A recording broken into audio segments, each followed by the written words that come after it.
Picture this. You're lying in the dark, nearly asleep, and you hear it. That soft, rhythmic purr beside you. Maybe there's a warm weight on your chest or curled against your legs. A cat. Your cat. Just another Tuesday night. But here's what's wild. That creature purring next to you is the end result of a journey that spans 12,000 years. Its ancestors stalked the shadows of the world's first cities, rode in the cargo holds of Viking longships, survived witch hunts and plagues, and somehow convinced humans to build entire civilizations around their comfort. And we barely noticed it happening. Today, there are over 600 million domestic cats living on Earth. They're in penthouses in Dubai, fishing villages in Japan, farms in Iowa, apartments in Sao Paulo. They've colonized every continent except Antarctica, and honestly, they'd probably manage that too if we'd just build them a heated research station. But if you had looked at the world 12,000 years ago, there were no house cats. Zero.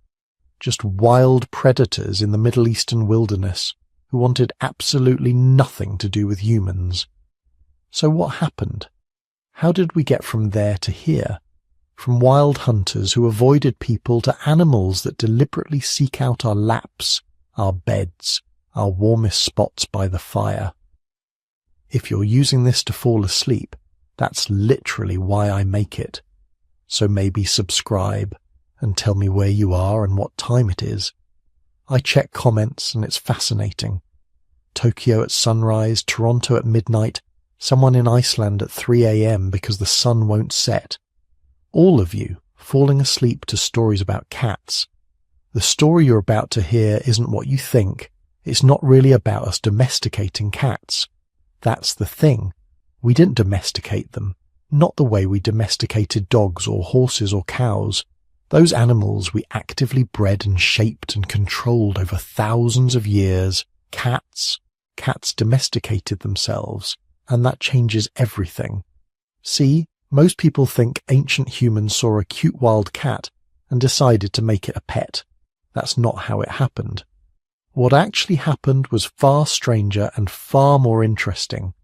Around 10,000 BC, humans in the Fertile Crescent figured out agriculture. We stopped wandering around, hunting and gathering, and we started staying in one place, growing grain, storing food. And you know what loves stored grain? Mice, rats, rodents of every description. They descended on our grain stores like an army. And you know what loves mice and rats? Wild cats. So these small wild cats, Felis silvestris, started hanging around human settlements. Not because they liked us. Because we'd accidentally created an all-you-can-eat buffet of their favourite prey. The boldest ones, the ones who could tolerate being near humans without freaking out, got access to the best hunting grounds. They ate well, they had more kittens, and those kittens inherited their parents' slightly lower fear of humans. Generation after generation, the cats that were just a little bit friendlier, just a little bit calmer around people, thrived. And we let them because they were solving our rodent problem. It was the perfect partnership, except nobody planned it. It just happened. But here's where the questions get really interesting. Did the ancient Egyptians actually worship cats? Or is that a myth we've blown out of proportion? How did cats survive the Middle Ages when the Catholic Church declared them servants of Satan? Why are there cat cafes in every major city but dog cafes never quite caught on? How did an animal that humans never fully controlled become one of the most successful mammals on the planet? And here's the biggest mystery of all. After 12,000 years of living with humans, cats are still only semi-domesticated. Dogs have been shaped by human breeding into hundreds of wildly different forms. Great Danes and Chihuahuas barely look like the same species. But cats? A tabby cat in your living room could still survive in the wild tomorrow if it had to. Put a golden retriever in the forest and it'll be confused and scared.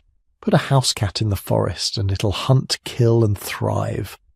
So who really domesticated who? Maybe the better question is, did cats look at early human civilization and decide we were useful enough to keep around? Over the next few hours, We're going to walk through the entire history of cats, from the wild ancestors prowling the ancient Middle East to the viral videos dominating your social media feed. We'll visit ancient Egypt when cats were sacred, medieval Europe when they were hunted, Victorian England when they became fashionable, and the modern internet age when they somehow became the unofficial mascots of digital culture. It's a story nobody tells completely, because it's not really in the history books. Cats existed alongside human civilization, shaping it in quiet ways, leaving paw prints we didn't notice until we looked back. They witnessed the rise and fall of empires. They walked the decks of ships that discovered new continents. They survived persecutions that should have wiped them out, and through it all they never quite became ours. We just became useful to them. So settle in, get comfortable, let's go back, way back, to a time before cities, before kingdoms, before anyone had ever heard a purr in the dark and felt comforted by it. Let's go to where it all began, 10,000 BC. The world is warming. Ice sheets that have covered half of Europe and Asia for 100,000 years are finally retreating. Sea levels are rising, coastlines are shifting. And in a crescent-shaped region stretching from the Persian Gulf to the Mediterranean Sea, something revolutionary is about to happen. Humans are about to stop wandering and start settling down. They don't know it yet, but when they do, they're going to need help. And that help is going to come from a small, tawny-coloured predator that's been watching them from the shadows for thousands of years. Meet Felis sylvestris libica, the African wildcat. Your cat's great-great-great-grandmother going back about 10,000 generations. She weighs maybe 8 pounds, stands about 10 inches at the shoulder, and could fit comfortably in your backpack. She has sandy-coloured fur with faint stripes on her legs and tail, a white belly, and eyes that glow amber in the firelight of human camps. She's a solitary hunter. She doesn't need anyone. She's been surviving just fine on her own for hundreds of thousands of years, thank you very much. But she's about to make a choice that will change everything, not just for her species, but for humanity itself. The genetic evidence is remarkable. In 2007, researchers analysed the DNA of nearly 1,000 domestic cats from around the world, along with samples from all 5 subspecies of wildcats. They were looking for the origin point, the ancestral population that gave rise to every house cat alive today. What they found was surprising, not because it was ambiguous, but because it was so clear. Every domestic cat, from Maine Coons to Siamese, from Egyptian mouse to random alley cats in Tokyo, they all trace their maternal lineage back to Felis sylvestris libica, the African wildcat. And not just any African wildcats, but specifically populations living in the Near East, in the region we now call the Fertile Crescent. This is where the story really begins. Picture the landscape. It's not the desert you might imagine when you hear Near East or Middle East. 10,000 years ago, this region is lush. Rolling grasslands stretch for hundreds of miles. Oak forests cover the hillsides. Rivers flow year-round, fed by mountain snowmelt and seasonal rains. Wild wheat and barley grow in dense stands across the valleys. Herds of gazelle graze the plains. Wild boar root through the forests. And everywhere, absolutely everywhere, there are rodents, mice, rats, voles, gerbils, ground squirrels. They're thriving in this post-Ice Age abundance, multiplying faster than the predators can keep them in check. And the wildcats, they're in heaven. A solitary African wildcat needs to catch about 4 or 5 rodents a day to survive. In this environment, that's easy. They hunt at dawn and dusk, crepuscular predators taking advantage of the low light when rodents are most active, but larger predators are less effective. Their hearing is phenomenal. They can detect the ultrasonic squeaks of mice from dozens of feet away. Their eyes have a tapetum lucidum, a reflective layer that amplifies available light, letting them see in conditions that would leave other predators stumbling blind. They're perfectly adapted ambush hunters. Patient, silent, deadly. But here's what's crucial. They're not pack animals. They're not social. Each wildcat maintains a territory of several square miles. Males and females only come together briefly to mate, then go their separate ways. Mothers raise kittens alone for a few months, teaching them to hunt, then drive them off to find their own territories. This is not a species that cooperates. This is a species that tolerates absolutely zero competition for resources within its hunting grounds. Put two wildcats in the same territory and they'll fight viciously until one leaves or dies. So why did they become domesticated when other wildcats didn't? That's the fascinating question. Because Felis sylvestris libica isn't the only wildcat subspecies. There are 5 main groups, all descended from a common ancestor that lived about 1 million years ago. The European wildcat Felis sylvestris sylvestris is larger and more aggressive, with thicker fur and a bushier tail. Beautiful animals, absolutely untamable. Conservationists have tried for decades to breed European wildcats in captivity, and they remain as wild in the 20th generation as they were in the first. Even hand-raised from birth, European wildcat kittens grow into animals that will never tolerate human touch. The Asian wildcats, scattered from India to China, are similarly resistant to domestication. There's some evidence that ancient Chinese populations tried to domesticate the leopard cat, Prionilurus bengalensis, around 5,000 years ago. Archaeological sites in China contain leopard cat bones showing they lived alongside humans. But it didn't stick. Whatever relationship developed, it didn't persist. Chinese domestic cats today are all descended from the same Near Eastern populations as everyone else's cats. So what made Felis sylvestris libica different? The answer seems to be temperament. Not friendliness, exactly. Nobody's claiming these wildcats were naturally cuddly, but they had a higher tolerance for stress, a lower aggression threshold toward unfamiliar situations. When something changed in their environment, European wildcats fled or fought. African wildcats were more likely to watch and wait, to assess whether the change presented danger or opportunity. This tiny difference in baseline temperament was enough, because when humans started settling down in the Fertile Crescent, they created the opportunity of a lifetime for any wildcat bold enough to take it.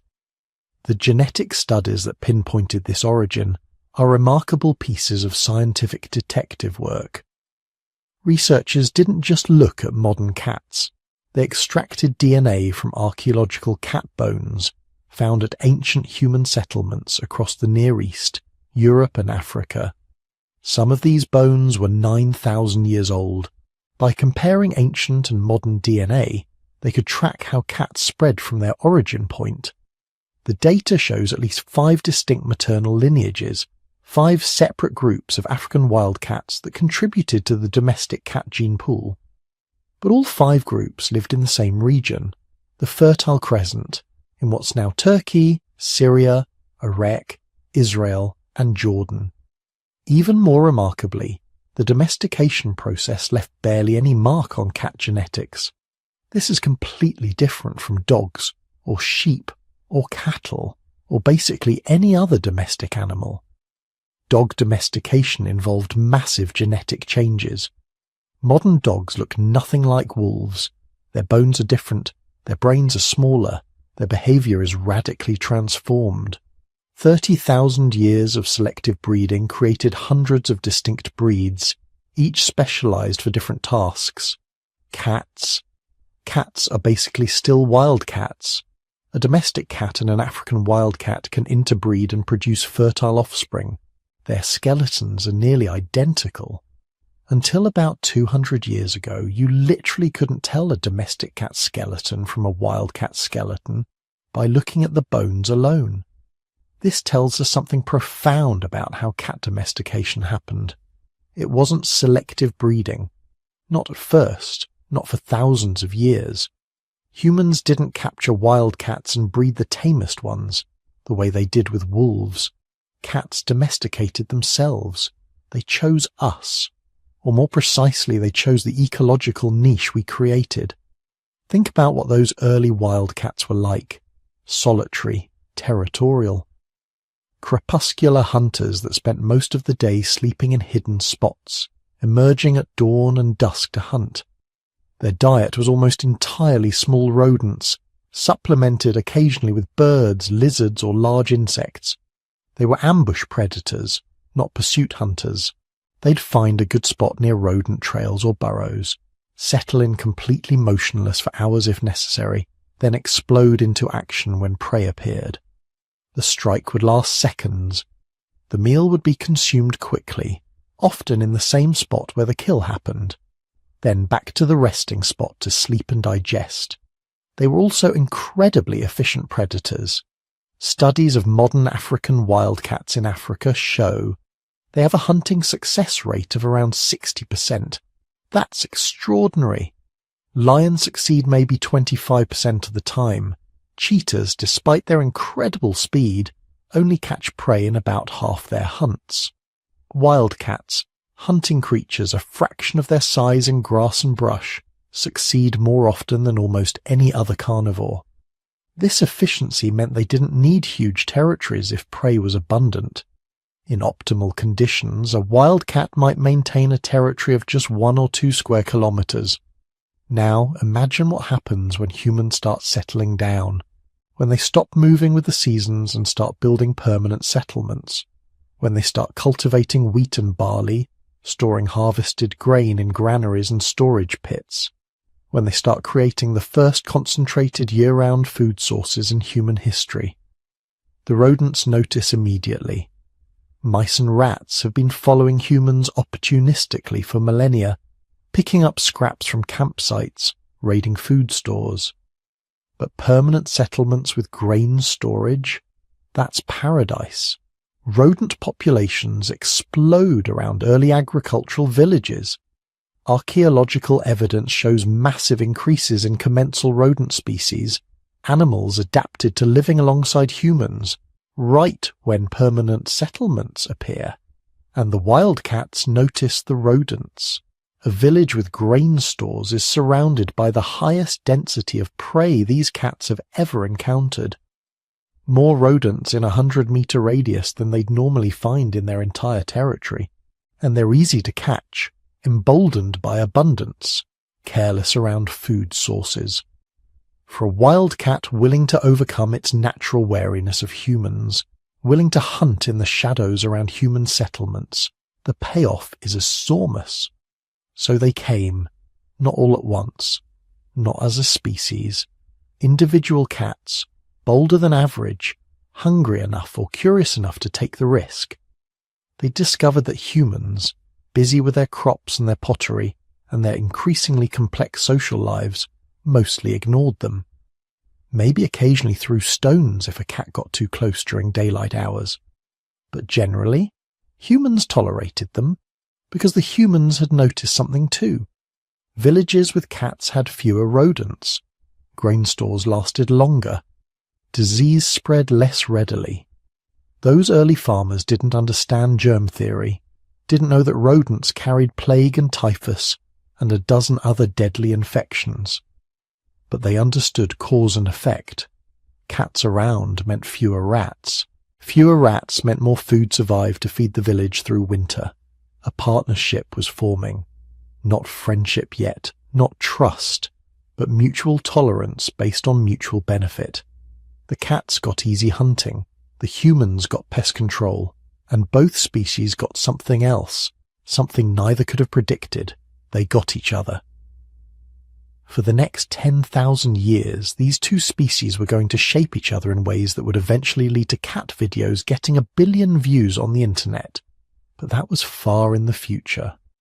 For now, in the early dawn light of the Neolithic Revolution, there were just a few wild cats creeping closer to human settlements, taking the first tentative steps toward a relationship that would carry them across the entire world. The age of the domestic cat was beginning. Picture this. It's around 10,000 BC. The Ice Age is finally loosening its grip. Your ancestors have spent the last 50,000 years as nomadic hunters and gatherers, following game herds, collecting wild plants, living in temporary camps that you abandon when the resources run out. But something is changing. In a region we now call the Fertile Crescent, stretching from modern-day Egypt through Israel, Syria and Iraq down to the Persian Gulf, people are starting to notice something interesting. Those wild grasses they've been harvesting, the ones with the fat seed heads, they're growing back in the same places year after year. And if you're careful about how you harvest them, if you leave some seeds behind or maybe scatter them deliberately, you get even more plants the next season. This is the beginning of agriculture, and it's about to create the perfect environment for one of the most successful partnerships in human history. A partnership that nobody planned. A relationship that would change both species involved in ways neither could have predicted. Because when humans started farming, they accidentally sent out an invitation. And cats, wild cats, who had been living their own independent lives for millions of years, decided to accept. But let's back up. Before we get to the partnership, we need to understand what humans were creating. The transition to agriculture wasn't a sudden revolution. It was a gradual shift that took thousands of years. Early farmers didn't abandon hunting and gathering overnight.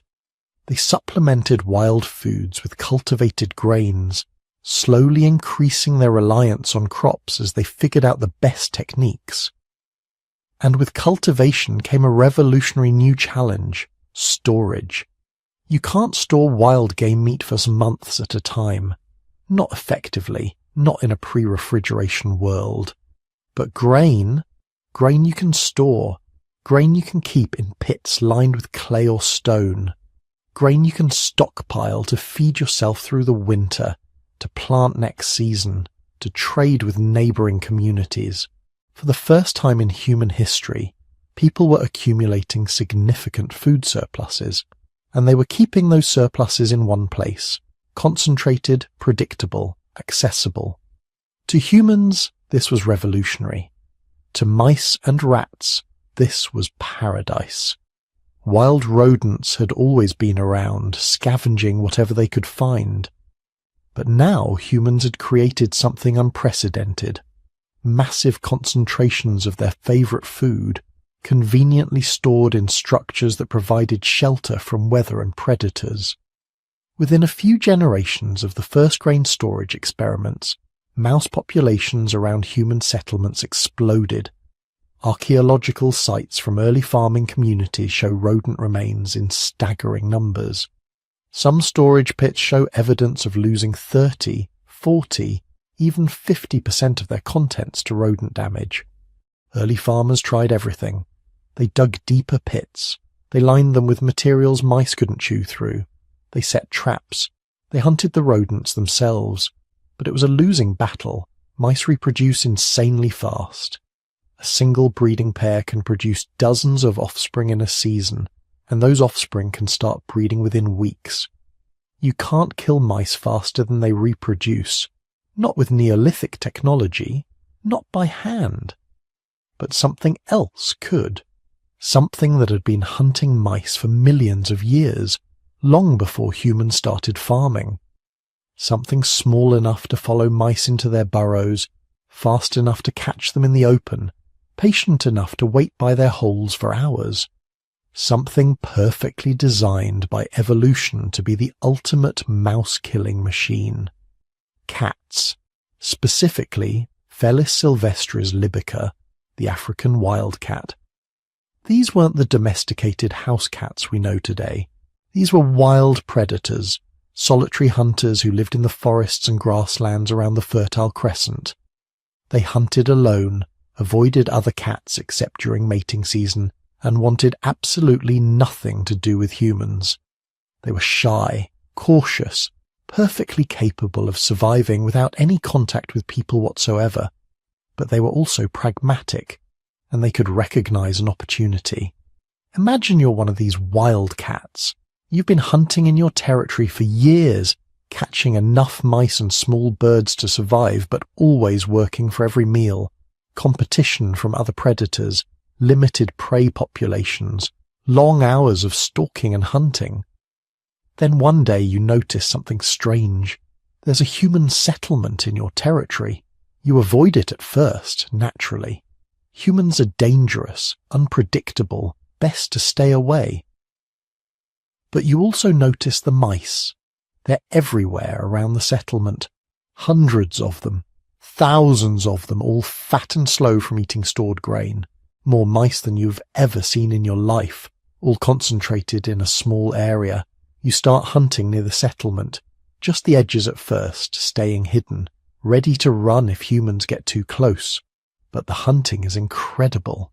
You can catch more mice in an hour than you used to catch in a day, and the humans, they mostly ignore you.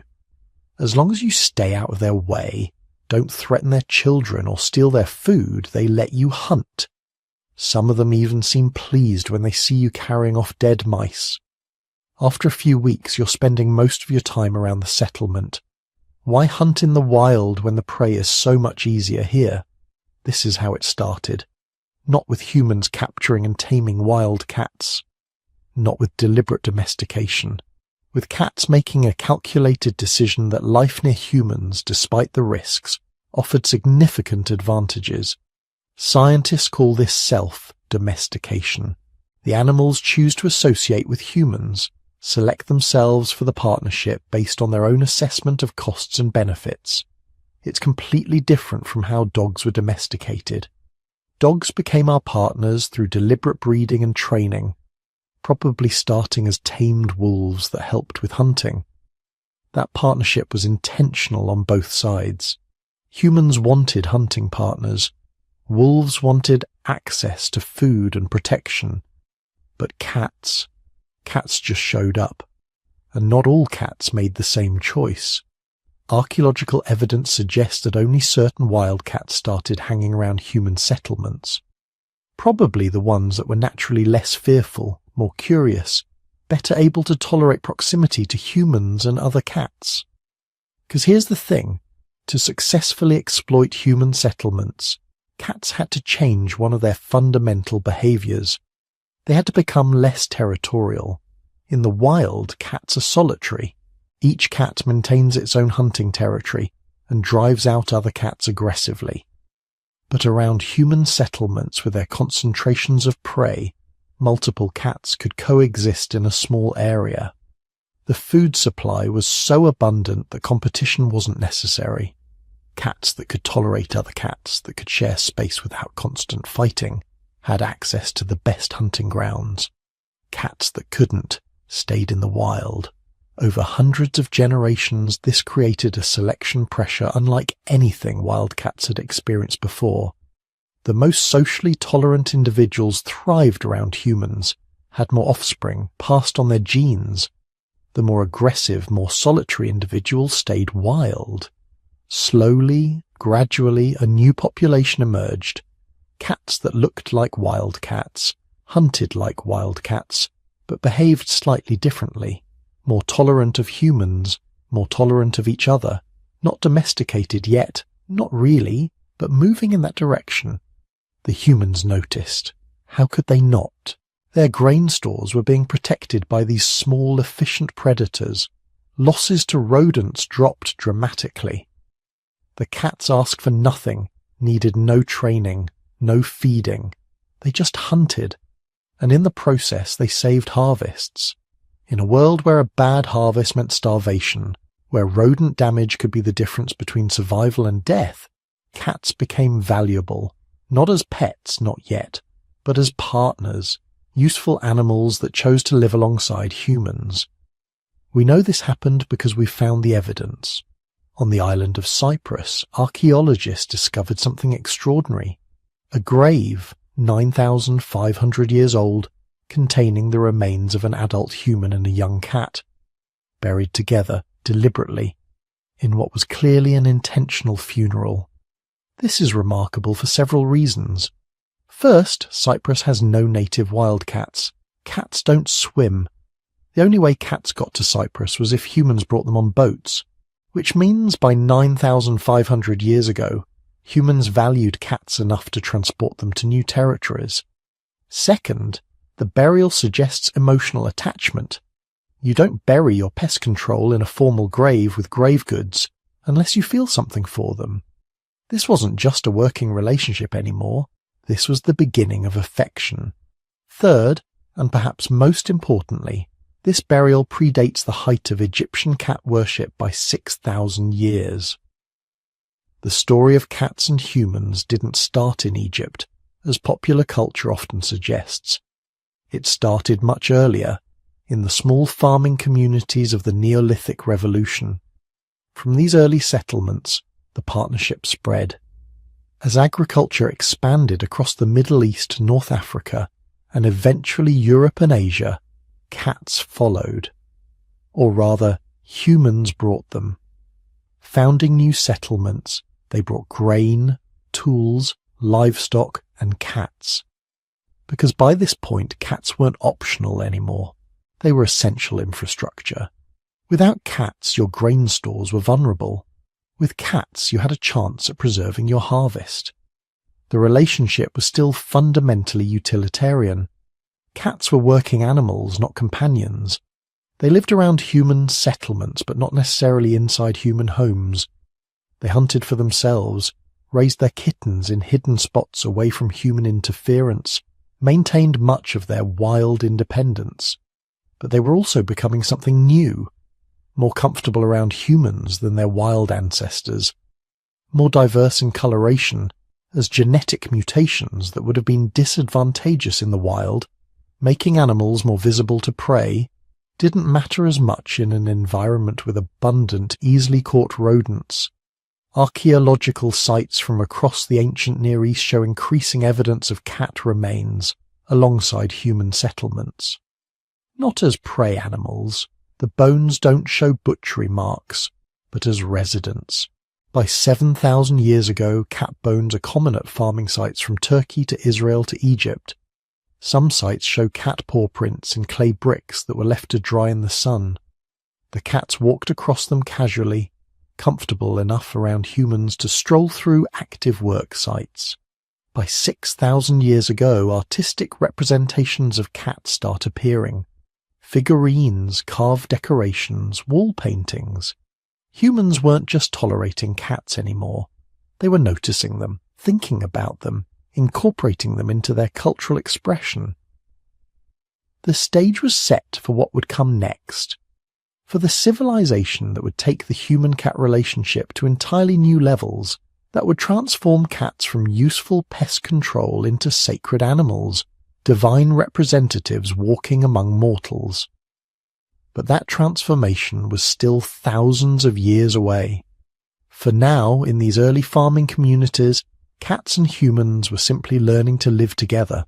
Two species, each pursuing their own interests, discovering that cooperation benefited both. It wasn't love yet. It wasn't worship. It was just the beginning. The first tentative steps of a partnership that would eventually span the globe and last for 12,000 years. Around 2000 BC, something extraordinary began happening along the Nile River. The practical pest controllers that had been living in Egyptian grain stores for over 1,000 years started appearing in places that would have seemed impossible just a few generations earlier. Temple walls, royal tombs, religious ceremonies. The cats weren't just tolerated anymore. They were being worshipped. The transformation didn't happen overnight. The earliest Egyptian artwork showing cats dates to around 2500 BC. Simple paintings depicting them doing what they did best, hunting birds in papyrus marshes, sitting beneath grain storage facilities, looking alert and predatory. They were painted the same way you'd paint any useful animal, with appreciation for their function but no particular reverence. But then something shifted. By 2000 BC, cats were being painted differently. Now they appeared wearing collars, sitting on chairs beside their owners, being hand-fed choice morsels of fish, and most tellingly, appearing in religious contexts, their images carved into temple walls alongside gods and pharaohs. What changed? probably several things at once. After centuries of living alongside humans, cats had become more than pest controllers. They'd become companions. Egyptian families who'd grown up with cats protecting their food stores had developed genuine affection for them. Children had played with kittens. Adults had appreciated the comfort of a purring presence on cold desert nights. The practical relationship had become emotional. But there was something else. The Egyptians had started noticing things about cats that aligned eerily well with their religious beliefs. Cats were liminal creatures, active at dawn and dusk, moving between day and night. They could see in darkness when humans were blind. Their eyes seemed to glow within a fire.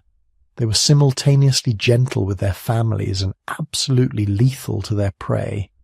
They killed snakes, including the venomous cobras that plagued Egyptian homes. Most importantly, female cats were extraordinarily devoted mothers, fiercely protective of their kittens. To a civilization obsessed with divine duality, the balance between creation and destruction, protection and power, cats seemed like perfect vessels for the sacred. And so they began their transformation from useful animals to living gods. The goddess Bastet became the focal point of this transformation, though her origins were more complex and darker than many people realize. She didn't start as a cat goddess at all. Originally, she was depicted as a lioness, one of several fierce feline deities representing the destructive power of the sun and the pharaoh's military might. In her earliest forms, Bastet was nearly indistinguishable from Sekhmet, the terrifying lion goddess who almost destroyed humanity in ancient myth. But sometime around 1000 BC, Bastet began to change. The fierce lioness softened into a domestic cat or a woman with a cat's head. Her role shifted from divine warrior to protector of homes, guardian of pregnant women, goddess of fertility and domesticity. This transformation mirrored the cat's own evolution in Egyptian society. From wild predator to household guardian, from feared hunter to beloved companion. The change wasn't random. It reflected a fundamental shift in Egyptian culture. As the New Kingdom gave way to later periods, Egypt became less focused on military conquest and more concerned with domestic prosperity. The gods adapted to match human needs. Bastet became the perfect deity for this new era, powerful enough to protect but gentle enough to love. Her worship centered on the city of Bubastis in the Nile Delta, where a massive temple complex was dedicated to her honor. Ancient Greek historian Herodotus visited Bubastis around 450 BC and left us one of the most detailed descriptions we have of Egyptian cat worship. He wrote with barely concealed astonishment about the annual festival of Bastet, claiming it was the largest religious gathering in Egypt. According to his account, 700,000 people would travel to Bubastis for the celebration, arriving by boat with musicians, dancers, and copious amounts of wine. The festival was raucous, joyful, more carnival than solemn ceremony. People drank, sang, made offerings, and celebrated the goddess who protected their homes and blessed them with children. But the most remarkable thing about Bastet's temple wasn't the festival, it was the cats. Hundreds, possibly thousands of cats lived in the temple complex, cared for by priests and priestesses who considered it their sacred duty. These weren't wild animals barely tolerating human presence. They were cats who'd been raised for generations in religious service, bred specifically to embody the goddess. Pilgrims brought offerings for them, special foods, toys, even jewelry. Some of these temple cats wore elaborate collars of gold and precious stones. When they died, they were mummified with the same care given to human nobility. Which brings us to one of the strangest and most fascinating aspects of Egyptian cat worship, the mummies, millions of them. In the late 1800s, when European archaeologists first started seriously excavating Egyptian animal cemeteries, they were unprepared for the sheer scale of what they found. One site alone, the cat cemetery at Bubastis, contained an estimated 300,000 mummified cats. Another site near Beni Hassan held hundreds of thousands more. The mummification wasn't crude or hasty. These cats were prepared using techniques similar to those used for human mummies, though less elaborate. Their internal organs were removed. Their bodies were treated with natron salt to preserve them. They were wrapped in linen, often with geometric patterns, and placed in specially made containers ranging from simple pottery jars to elaborate painted wooden coffins. Why so many? Partly because cats were genuinely beloved, and families wanted to ensure their pets would be with them in the afterlife, but also because a massive religious industry had developed around cat mummification. People who couldn't afford to mummify their own cats could purchase pre-mummified cats as offerings to Bastet. Some were kittens raised specifically for this purpose, killed humanely and prepared by temple priests. It's disturbing to modern sensibilities, but in the context of ancient Egyptian religion, it made perfect sense. You wanted to honour Bastet, you offered her the thing she loved most, a cat. The reverence for cats in daily life was equally intense. Egyptian law protected cats with penalties that seemed wildly disproportionate to anything we'd consider reasonable today.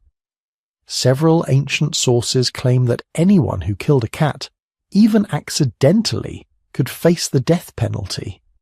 Diodorus Siculus, writing in the 1st century BC, described witnessing a Roman visitor who accidentally killed a cat being torn apart by an angry Egyptian mob, despite desperate attempts by Egyptian officials to save him. This might be exaggerated, the ancient historians loved a good dramatic story, but multiple sources mention similar incidents. The fear of harming cats was real and widespread. Archaeological evidence supports this. Egyptian artwork consistently shows cats in positions of comfort and privilege. Tomb paintings depict them sitting on cushioned chairs, beneath their owners' seats at banquets, wearing jewelled collars and eating from bowls. One famous painting shows a cat being fed by hand from a table laden with food, while birds hang overhead, completely ignored, because the cat is more important than maintaining the meat supply. These weren't working animals being given the bare minimum. They were family members being pampered. DNA evidence suggests something remarkable happened during this period. The cats living in Egypt around 1000 BC show genetic signatures of intensive breeding and selection. The Egyptians weren't just keeping whatever wild cats wandered into their grain stores anymore. They were actively breeding cats, selecting for specific traits, probably temperament, cats friendly enough to live comfortably with humans, possibly appearance, though we can't be certain what traits they valued, but definitely breeding them systematically, creating the foundation for what would become the domestic cat as we know it today.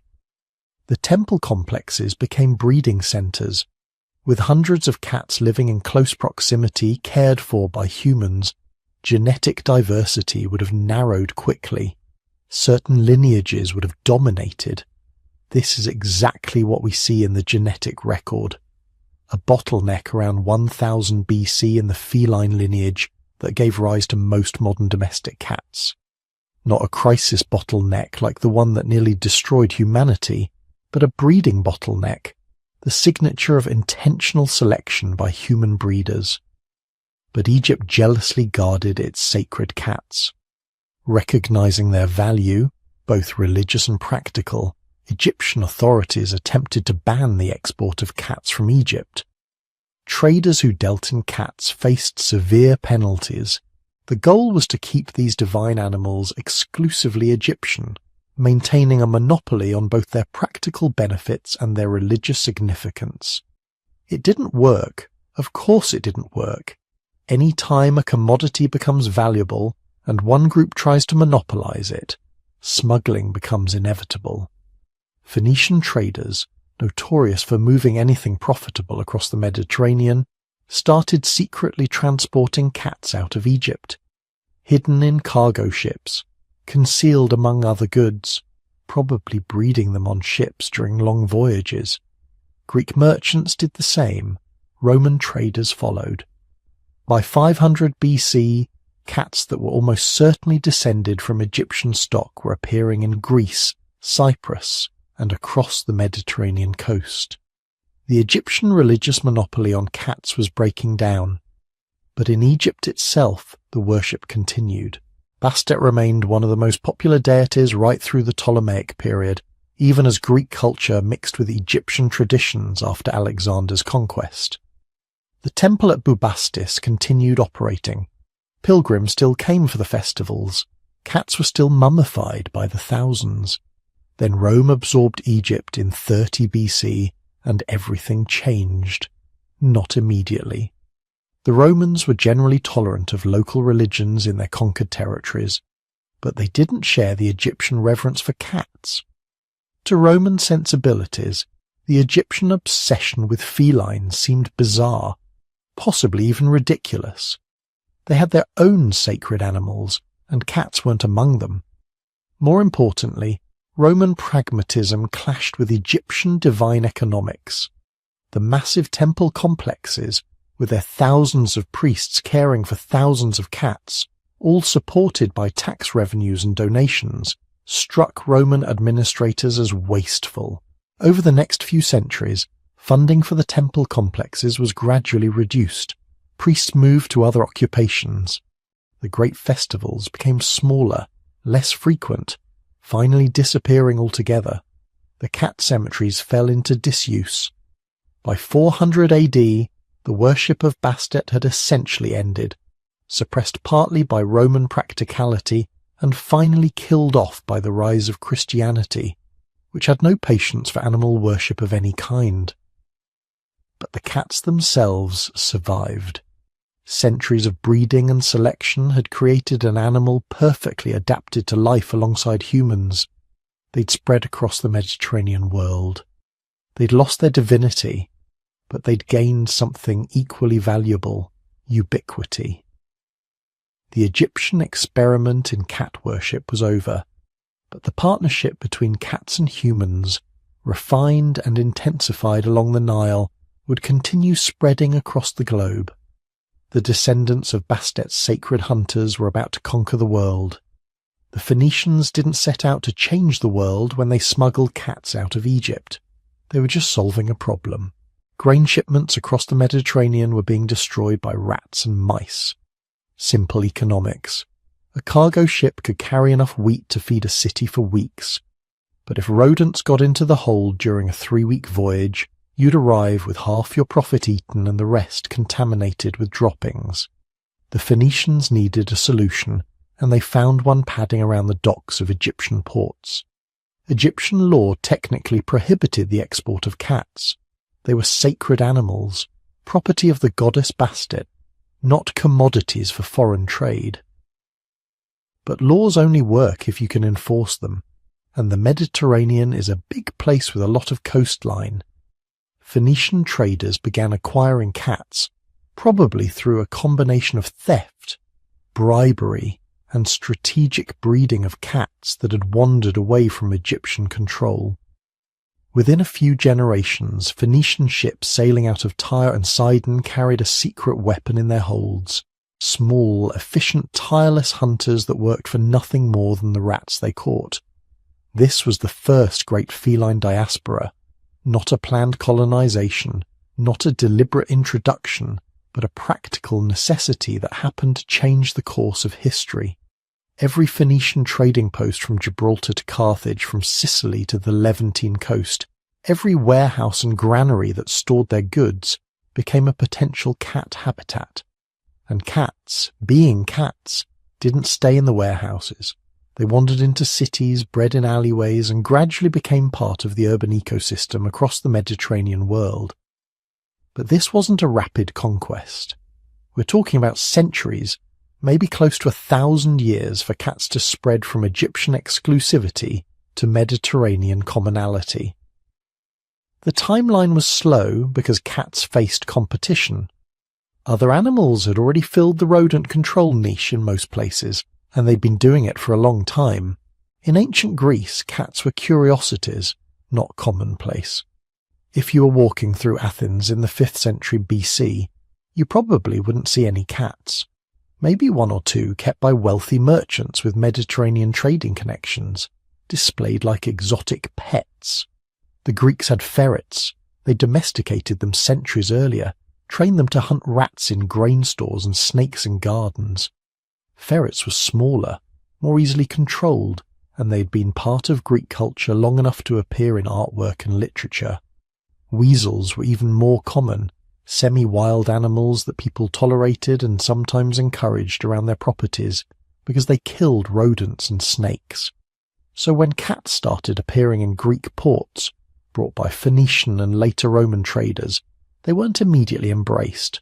They were foreign, associated with Egypt and its strange animal-worshipping religion, and they didn't do anything a good ferret couldn't do better, or so the Greeks thought. But cats had advantages that became apparent over time. Ferrets needed cages, training, careful handling. Weasels were unpredictable, sometimes killing chickens or attacking small pets. Cats, remarkably, managed themselves. Feed them occasionally, and they'd stick around. Ignore them completely, and they'd still control your rodent problem. They were low-maintenance solutions to a persistent issue. Gradually, over centuries, Greek attitudes shifted. By the Hellenistic period, cats were appearing in Greek art, usually in domestic scenes, sometimes playing with balls of yarn or being fed by women and children. They still weren't ubiquitous, but they transitioned from exotic novelties to accepted, if not beloved, household animals. The Romans were more pragmatic about cats from the start. They appreciated efficiency, and cats were efficient. Roman granaries, the massive warehouses that stored grain for the empire's armies and cities, had serious rodent problems. Rats and mice could destroy enough grain in a single warehouse to feed a legion for months. The Romans tried everything. Architectural solutions like raised floors and smooth walls, chemical deterrents, traps, even professional rat catchers with dogs and clubs. Nothing worked as well as cats. So the Romans bred them, transported them, established them in every major granary from Britannia to Egypt, from Hispania to Syria. Military camps kept cats for the same reason. An army travels on its stomach, and an army's supplies travel in wagons vulnerable to rodent infestation. Cats became part of military logistics, unofficial members of the legion who earned their keep by protecting food supplies. But something else happened in Rome, something that hadn't quite occurred in Greece. Some Romans started to like cats, not just appreciate their utility, but actually enjoy their company. We have Roman mosaics showing cats in comfortable domestic settings, not working in granaries but lounging in villas, being offered food by hand. We have Roman grave markers for pet cats, inscribed with affectionate epitaphs mourning their loss. This wasn't universal. Roman culture never embraced cats the way Egypt had, but it was real. For the first time outside Egypt, cats were transitioning from working animals to companions.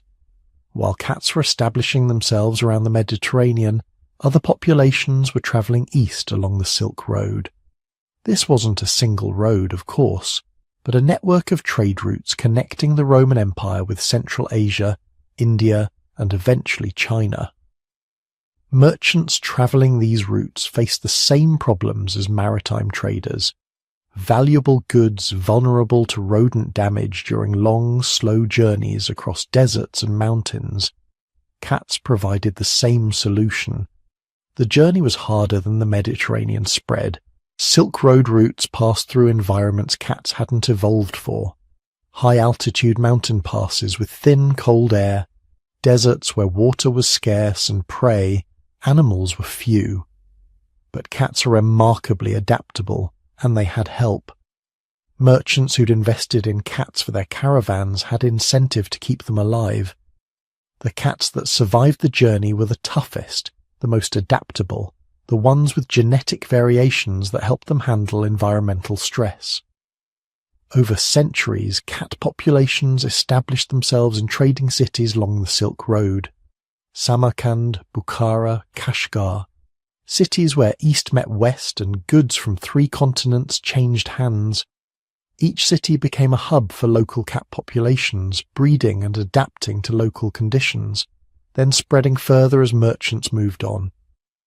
India received cats from multiple directions.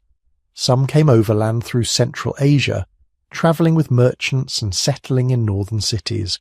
Others arrived by sea, carried on ships trading between Roman Egypt and Indian ports on the western coast.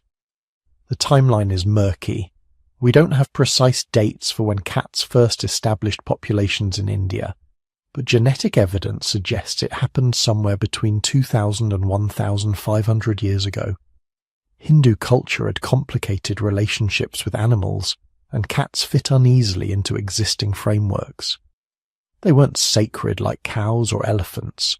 They weren't clearly beneficial like horses or oxen. They occupied an ambiguous space, useful for rodent control but associated with independence and nocturnal hunting, that made them seem mysterious, potentially dangerous. Some Hindu texts mention cats negatively as symbols of deceit or ingratitude. Others treat them neutrally as ordinary animals without particular spiritual significance. This ambivalence would persist for centuries. Cats in India remained working animals, tolerated but rarely beloved. China received cats even later than India, probably not establishing significant populations until around 1,500 years ago. This seems odd. China had sophisticated agriculture, dense urban populations and serious rodent problems. Why did it take so long for cats to arrive? The answer is probably competition. China had already domesticated other animals for rodent control, particularly certain breeds of small dogs, and more successfully, various species of snakes that people encouraged around granaries and homes. Cats had to offer something these established solutions didn't. What they offered was companionship. Chinese culture, particularly among the educated elite, valued refinement, elegance, aesthetic appreciation. Cats, with their graceful movements, fastidious grooming and quiet dignity, appealed to these values in ways snakes and ratting dogs didn't. By the Tang dynasty, cats were appearing in Chinese poetry and art, not just as working animals but as objects of aesthetic contemplation. This was a different kind of acceptance than cats had found in Rome or Greece, based less on practical utility and more on cultural appreciation of their intrinsic qualities. But the most remarkable cat introduction happened at the far edge of the ancient trading world, Japan. The Japanese islands were isolated, separated from the Asian mainland by enough ocean that most animals couldn't reach them naturally. Cats certainly couldn't. They had to be deliberately transported by ship, and that didn't happen until surprisingly late, probably not until around 1,200 years ago. When cats finally arrived in Japan, they came as elite imports. The early cats were gifts to the imperial court, exotic animals from China presented as tribute. The emperor kept them as palace pets, rare and precious. For generations, cats in Japan remained associated with aristocracy, animals too valuable to let roam freely.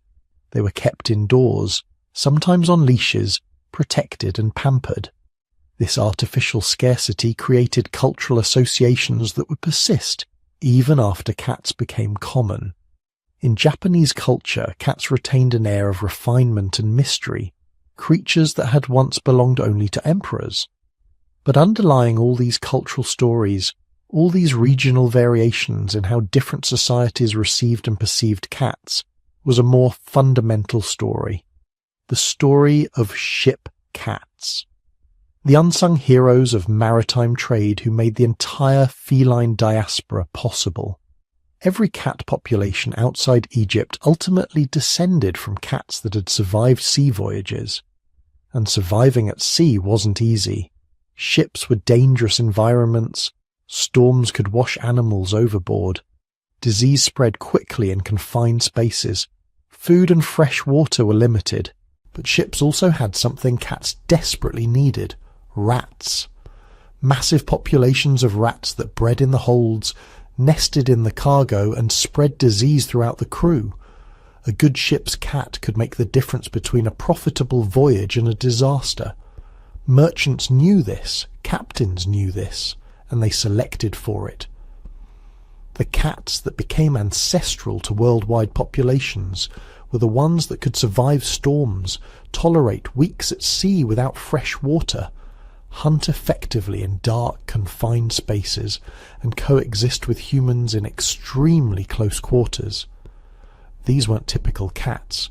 They were specialists, bred and selected for maritime life over hundreds of generations.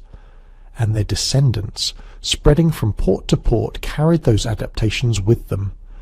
The cats that eventually colonized the entire world were already adapted to travel, to strange environments, to making themselves useful to humans in challenging conditions.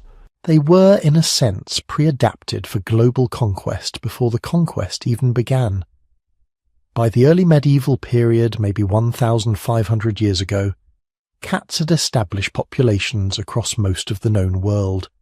From Britain to Japan, from Scandinavia to India, cats were present in most major cities and many rural areas. They weren't equally common everywhere. Some regions still preferred other solutions to rodent problems.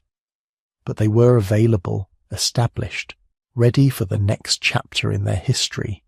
A chapter that would nearly destroy them entirely. Picture a monastery in early medieval France, maybe around 700 CE. Dawn is breaking over stone walls that have stood for generations. In the grain storage rooms, a tabby cat pads silently between sacks of wheat, ears pricked forward, waiting. A mouse emerges. The cat pounces, one less threat to the monastery's winter food supply. The monks who pass by nod approvingly.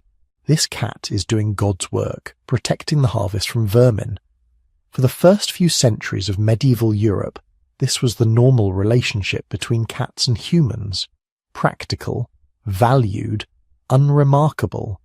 Cats lived in monasteries, on farms, in the homes of merchants and nobles. They weren't particularly beloved, not like they had been in ancient Egypt, but they were useful. That was enough. The Benedictine rule, written in the 6th century, didn't specifically mention cats, but monastic records from across Europe show they were common residents of religious houses. Cats in the scriptorium keeping mice away from precious manuscripts. Cats in the kitchen protecting food stores. Cats in the barns earning their keep with every rat they caught. Some monasteries even kept official records of their cat populations, listing them alongside livestock and other valuable property. In the Islamic world, this practical appreciation deepened into genuine reverence. The Prophet Muhammad was said to have loved his cat Muezza so much that when the call to prayer came and Muezza was sleeping on the sleeve of his robe, Muhammad cut off the sleeve rather than disturb the cat. Whether historically accurate or not, this story shaped Islamic attitudes toward cats for over 1,000 years. In medieval Cairo, Damascus, and Baghdad, cats wandered freely through mosques and markets, protected by religious law and cultural tradition. Stray cats were fed by charitable foundations. Harming a cat could bring serious social consequences. But in Christian Europe, something was shifting. Subtle at first, almost imperceptible, but gathering momentum like a storm building on the horizon. The change had roots in theology, in politics, in the peculiar anxieties of medieval Christianity. The early church fathers had been ambivalent about animals in general. Creatures served humanity, yes, but they could also represent temptation, sin, the base instincts that drew humans away from spiritual purity. As Christianity consolidated its power across Europe, this suspicion of the natural world intensified. Anything wild, anything that couldn't be fully controlled or understood became potentially dangerous, potentially demonic. Cats occupied a strange position in this worldview. They were domesticated, yes, but not really tame. Not like dogs who showed obvious loyalty and obedience. Cats came and went as they pleased. They hunted at night, moved silently, appeared and disappeared like shadows. Their eyes reflected light in the darkness, glowing with an eerie green or gold luminescence that seemed unnatural, even supernatural. And they were associated with women, with the domestic sphere that the church was increasingly trying to regulate and control. By the 11th and 12th centuries, the first hints of something darker began appearing in religious texts and popular folklore. Stories about witches who could transform into cats, tales of demons who took feline form to tempt the faithful. Nothing systematic yet, just scattered references, but the foundation was being laid. Then came 1233. Pope Gregory IX issued a papal bull called Vox in Rama. The document was primarily about combating heresy in Germany, but it included a detail that would echo through the centuries. Gregory described a heretical ritual in which worshippers allegedly encountered Satan in the form of a cat, specifically a black cat, or a cat with dark spots. They would kiss this demonic cat and pledge their souls to darkness. Whether such rituals ever actually occurred is doubtful. Most historians now think these accounts were propaganda, designed to justify the persecution of religious minorities and political enemies. But the papal bull gave official church sanction to the idea that cats, particularly black cats, were connected to devil worship, and once that seed was planted in the medieval imagination, it grew like poison ivy. The association spread, not everywhere at once, not uniformly, but steadily across Europe through the 13th and 14th centuries. Black cats especially became objects of suspicion. Their dark fur seemed to absorb light rather than reflect it. They blended perfectly into shadows. When they appeared suddenly from darkness, it could startle even the bravest soul. In an age without street lighting, when night was truly dark and full of real dangers, the sudden appearance of glowing eyes in the blackness must have been genuinely terrifying. Superstitions multiplied. A black cat crossing your path meant bad luck. A cat at a funeral meant the deceased soul was in danger. Cats seen near a sick person were stealing their breath, their life force. These beliefs varied by region and social class, but they shared a common theme. Cats were no longer just animals. They were portents, omens, potentially demonic agents operating in the mortal world. Then came the witch trials. Starting in the 15th century and accelerating through the 16th and 17th, a wave of paranoia swept across Europe. Tens of thousands of people, mostly women, were accused of witchcraft, and cats, particularly black cats, became central to these accusations. The logic, if you can call it that, went like this. Witches received their power from Satan. To maintain contact with their demonic master, each witch was given a familiar, a spirit in animal form who would serve them and keep them connected to the dark powers. These familiars most often appeared as cats. The trial records are horrifying. Women accused of witchcraft were asked about their cats. Did they talk to them? Did the cats behave strangely? Did they have unusual markings? Any affection for a cat could be used as evidence of witchcraft. Any cat that lived in an accused witch's home was itself put on trial, and the cats suffered alongside their human companions. When a woman was condemned, her cats were often killed with her, thrown into the flames during burnings, drowned, beaten to death by mobs convinced they were destroying demonic servants. In some towns, cat torture became a form of entertainment. Cats thrown from towers, sealed in barrels and set ablaze, killed in public spectacles that drew cheering crowds. The persecution wasn't universal. It was most intense in areas where witch trial fervour ran highest. Parts of Germany, France, Scotland, England. It waxed and waned over decades and centuries. But for roughly 300 years, from the late 1400s to the early 1700s, being a cat in many parts of Europe was genuinely dangerous. And being a black cat could be a death sentence. Some historians have suggested a grim irony here. During this same period, Europe was ravaged by plague. The Black Death killed perhaps a third of Europe's population in the 14th century. Subsequent outbreaks continued for centuries, and the plague was spread primarily by rats. Rats carrying infected fleas that jumped to humans, spreading the bacterium that caused the disease. The theory goes like this.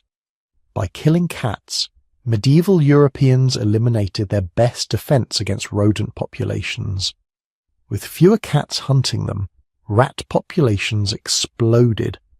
More rats meant more fleas, more disease vectors, potentially worse plague outbreaks. Could the superstitious persecution of cats have actually worsened one of history's greatest pandemics? It's an appealing narrative, and there might be some truth to it. But like many historical explanations, it's probably oversimplified. Plague transmission is complex, affected by climate, population density, sanitation practices, and dozens of other factors. Cat populations did decline in some areas, but probably not uniformly or dramatically enough to single-handedly worsen the plague. And some regions with intense cat persecution weren't hit harder by plague than regions where cats remained common. Still, the parallel is striking. At the exact historical moment when cats could have been most valuable to human survival, superstition drove many people to destroy them. It's a reminder of how dangerous unfounded beliefs can be, how fear and ignorance can convince people to act against their own interests. But even during the darkest periods, practical necessity often trumped superstition. Farmers still needed cats to protect grain stores. Millers needed them to keep rats away from flour. Ship captains, even in the age of witch trials, still brought cats aboard to control rodent populations on long voyages. These practical cats continued their work, often quietly, without much acknowledgement but also without persecution, and in the Islamic world, cats remained beloved. While European witch hunters were throwing cats into fires, cats in Cairo were being fed from charitable endowments. While Scottish ministers preached about demonic familiars, cats in Damascus were napping peacefully in mosque courtyards. The contrast couldn't be starker. Same animal, same historical period, radically different treatment based on nothing more than cultural beliefs. Some individual Europeans spoke out against the persecution. The 16th century writer Ulysses Aldrovandi argued that cats were beneficial animals who deserved protection, not persecution. A few voices within the church questioned whether the witch trial hysteria had gone too far, though usually cautiously and without specifically defending cats. But these were minority opinions, easily drowned out by the dominant narrative of suspicion and fear. By the late 17th century, the worst was ending. Witch trials were becoming less common, increasingly questioned by Enlightenment thinkers who demanded evidence and reason rather than superstition. The scientific revolution was changing how educated Europeans thought about the natural world, and practical experience was slowly teaching people what Islamic cultures and ancient Egyptians had always known. Cats were valuable allies, not demonic enemies. But the damage had been done. Centuries of persecution had embedded anti-cat superstitions deep in European folklore. Even today, many people consider black cats unlucky, avoid them on the street, hesitate to adopt them from shelters. These are echoes of medieval fears, prejudices that outlived the specific circumstances that created them. The cats themselves, of course, survived. They always do. Through persecution and plague, through fire and fear, through centuries when humans seemed determined to destroy them, cats endured. They kept hunting, kept surviving, kept living alongside humans, whether humans appreciated them or not. They were waiting, patient as always, for the world to come to its senses and remember what they had always been. Not demons or omens or familiars, but simply cats. Hunters, survivors, silent witnesses to human folly, waiting for sanity to return. And eventually, slowly, sanity did return. By the late Middle Ages, the worst was over, but the cats didn't know that yet. For centuries they had been walking bad omens in much of Europe, shadows with whiskers, living suspects in every unexplained illness, every sour batch of beer, every barn fire that started for no reason. But something was beginning to change, slowly, unevenly, like dawn light leaking around the edges of a shuttered window. The bonfires were dying down. Witch trials didn't end overnight. They never do. In some regions they fizzled out early, in others they flared well into the 17th century. But the direction of history was turning. Skeptical judges began asking awkward questions. Royal courts grew embarrassed by stories of grandmothers burned for talking to a stray cat. Basic social psychology tells us you can't keep the whole population terrified forever. Fear eventually runs out of fuel. The Black Death receded. Plague became less frequent, more manageable. People no longer saw every misfortune as a personal curse. And as the terror ebbed, the link between old woman plus cat equals witch began to feel a little childish. Slowly the neighbours stopped pointing at the cat on the windowsill. At first, cats simply faded back into the background. Barns still needed rodent control. Ships still needed mouses. Grain still needed protection. Even the most superstitious farmer could see the very practical difference between a barn with cats and a barn without them. One had rats, the other had food. In many villages, cats stayed quietly useful while human ideas shifted around them. Witch hunters grew old and died. Their grandchildren went to new schools, read new books, heard new sermons that talked less about demons and more about God's ordered creation. Theatre troupes staged comedies that gently mocked overzealous witch-finders. What had once been deadly serious became faintly ridiculous. The cat never argued theology. It just kept catching mice. And yet, in a few special places, cats weren't just surviving. They were being adored. In 17th century France, inside walls thick enough to mute the chaos of the outside world, Cardinal Richelieu was building an empire and a cattery. Richelieu, the powerful statesman behind Louis XIII, might be one of history's first famous cat collectors. While he schemed over alliances and wars, he lived surrounded by cats, not one or two, dozens. He had special rooms set aside for them in his residence. Servants were reportedly assigned to their care. Food, cushions, sleeping places, planned, organised, maintained. Imagine the contrast. Outside, rumours of witchcraft could still get you in trouble. Inside, one of Europe's most feared politicians was spending quiet evenings with a lapful of purring animals. There are stories, part fact, part legend, of Richelieu including instructions for his cats in his will, making sure they would be cared for after his death. Whether every detail is true or not almost doesn't matter. The image is powerful. A prince of the church, not casting out cats as demons, but treating them as cherished companions. That kind of endorsement seeps outward. Courtiers talk, visitors notice, imitators copy. Cats were being rehabilitated from the top down. At the same time, painters across Europe were doing their own kind of rescue mission, one brushstroke at a time. In Renaissance and Baroque art, cats slipped into the corners of canvases like quiet witnesses. Sometimes they crouched under the table in a domestic scene, eyes following a piece of dropped bread. Sometimes they curled at the feet of a woman reading. Sometimes, in religious paintings, they lurked on the margins, symbols whose meaning changed with the painter and the patron. To viewers of the time, a cat in a painting wasn't neutral, it was a sign. In some works, especially early on, cats represented treachery, sensuality, or uncontrolled instinct, the opposite of discipline and piety. A cat near Judas might signal betrayal. A cat approaching a bird might stand for sin stalking innocence. Old symbolic traditions die slowly. But the Renaissance brought a new fascination with daily life. Painters liked to show what people actually saw at home. Children playing, bread being cut, dogs and cats sharing the same hearth.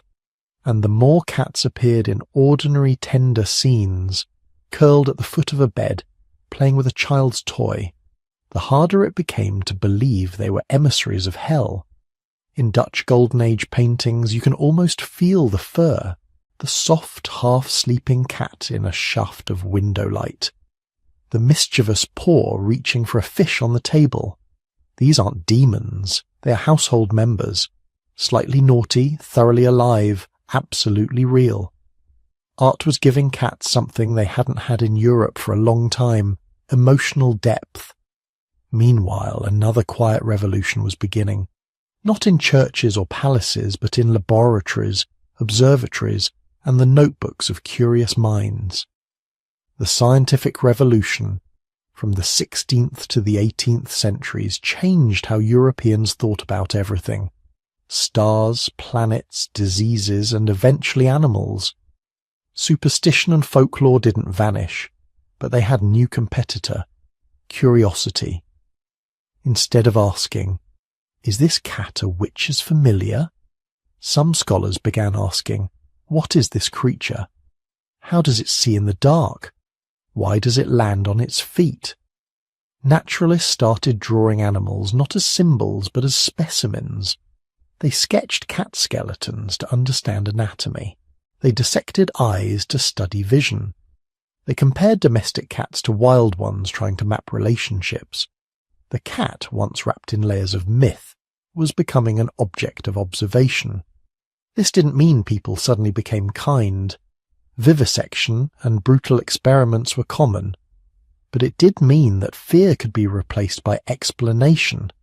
If a cat's eyes shone at night, you no longer needed a devil to account for it. You could talk about light reflecting from the tapetum lucidum, even if you didn't yet have that name for it. Step by step, the unexplained was shrinking. And, with it, one of the main fuels for persecution.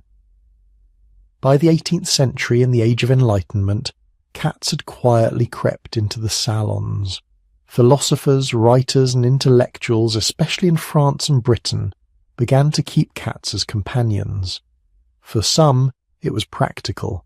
Cats kept manuscripts free of nibbling mice. For others, it was emotional. Late nights spent reading and writing felt less lonely with a warm body on the desk. Voltaire reportedly disliked dogs but tolerated cats. Jean-Jacques Rousseau, Denis Diderot, and others wrote about animals as feeling beings, capable of pleasure and pain. That idea, that animals had inner lives however different from ours, changed the moral landscape.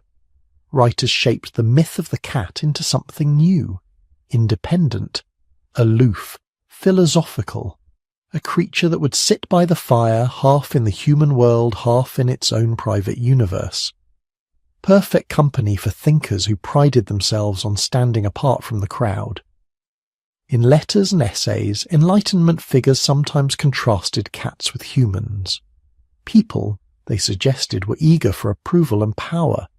Cats, they seemed content with sunbeams and comfort, a different kind of wisdom, a subtle rebuke to human vanity. The cat was becoming, in some circles, a symbol of quiet skepticism. Not demonic, not saintly, just unbothered. Then came the French Revolution, and with it, a new kind of symbolism. Revolutionary imagery is full of lions, roosters, eagles, bold, noisy animals ready to roar or crow for liberty. But in the shadows, in pamphlets, stories, and small artworks, cats sometimes appeared as symbols of something else, personal independence. While great armies marched and heads fell, ordinary people still lived in cramped apartments and back alleys. For them, freedom was not just about constitutions and assemblies. It was about the ability to shut a door, light a candle, read a banned book, with a cat asleep on the bed. In some revolutionary and post-revolutionary imagery, cats represented the stubborn refusal to be owned in spirit, even when your body was still poor and your work hard. A creature that chose when to come and go, that could not be easily trained to salute any flag. In crowded Paris, stray cats threaded through the chaos. They walked under posters of new governments, between the boots of soldiers, past the feet of starving crowds. Regimes rose and fell, the cats stayed. Slowly, in the decades after the revolution, as Europe lurched through new wars and new empires, cats found a more stable status. Ordinary companions for ordinary people, not sacred, not cursed, just there. On windowsills, rooftops, stairwells, familiar. And as the 19th century dawned, a new phenomenon began to emerge. People didn't just want cats. They wanted particular kinds of cats.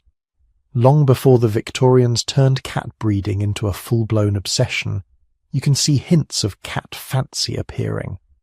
Wealthy households prized unusual coats, long hair, odd colours, striking patterns. Travellers wrote home about strange, silky cats in Persia, tailless cats on distant islands, sleek, elegant mouses in eastern ports. Small, informal exhibitions began to appear at fairs and markets. A farmer might boast about his best ratter. A merchant might bring a curious long-haired cat to show friends. No official judges, no trophies. Just the first stirrings of an idea that a cat could be admired not only for its usefulness, but for its beauty. These early shows were scattered, sometimes barely recorded, but they set the stage for what would come later in Victorian England. Organised cat shows, breed standards, pedigrees, the transformation of the cat from anonymous mouser to recognised individual.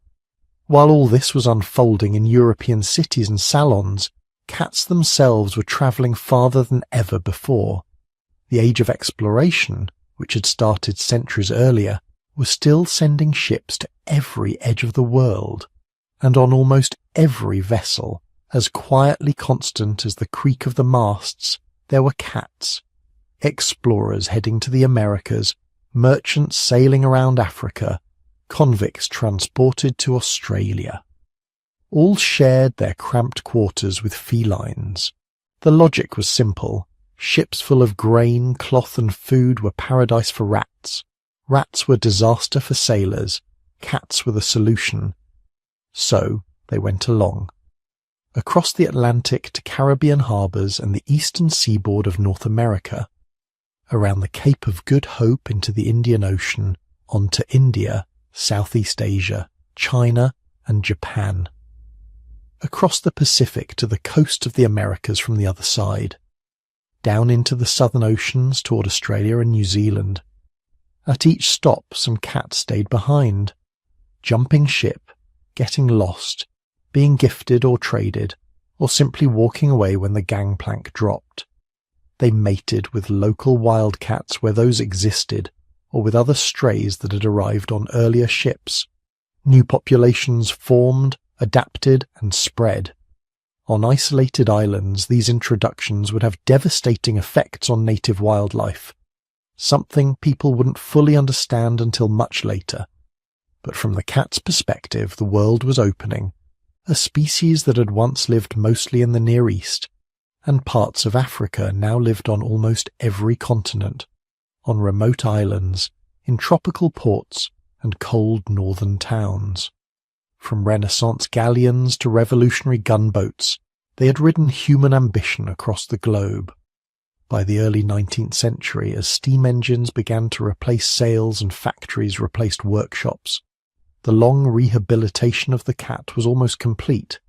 They had gone from sacred hunters of the Nile to whispered demons of the medieval night, from the cherished pets of cardinals to the favoured companions of philosophers, from anonymous ship's mouses to exotic curiosities at early fairs. They had followed us through religious upheavals, scientific revolutions, and political storms. Never in charge, never truly equal, but always present. Watching with lamplit eyes as our ideas about them and about ourselves shifted. The stage was now set for their next transformation. The Victorian era was coming, and in that age of industry and sentiment, of classification and comfort, the cat was about to step fully into the role we recognise today, the modern house cat, named, photographed, written about, and, more than ever before, loved. The industrial age has arrived, soot and steam and telegraph wires stretching across the sky. Trains scream through the countryside. Factories belch smoke all night. Gas lamps turn darkness into a dull yellow haze. And somewhere in the middle of all that noise and progress, a small soft animal is quietly reinventing itself. The cat is moving indoors. For thousands of years, cats had been workers first and companions second. Ship's hunters, barn guardians, alleyway shadows. They were useful, practical, affordable pest control with whiskers. People might have loved them, but society didn't really have a formal place for that love. The Victorian era changed that. It began, as many Victorian things did, with classification, with taking something messy and organic and turning it into categories, charts and competitions.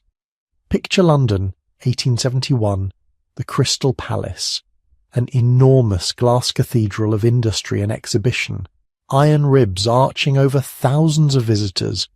This was where the world came to display its wonders, machines, inventions, exotic plants, human curiosities.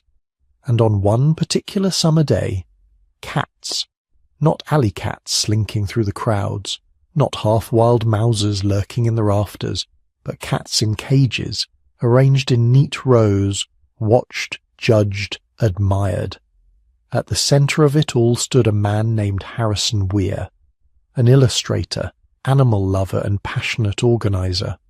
He believed cats deserved the same attention that dogs and horses were beginning to receive. Formal shows, written standards, recognition. So he did something that, at the time, seemed almost absurd. He held a beauty pageant for cats. They came by the dozens. Long-haired Persians, then often called Angoras, sleek short-haired tabbies, their stripes like poured smoke, cats with unusual colours, unusual patterns, unusual faces. The catalogue divided them into classes, by sex, by coat length, by colour. For the first time, cats were being publicly evaluated not for how many mice they could kill, but for how they looked. Visitors streamed past the cages, whispering, pointing. Some scoffed, some laughed, some were enchanted. Newspapers reported on the event with a mix of amusement and fascination. But something important had happened. The Crystal Palace Cat Show of 1871 turned an invisible household worker into a visible object of admiration. It took the cat out of the shadows and placed it under the glass roof of modernity, right alongside steam engines and scientific instruments.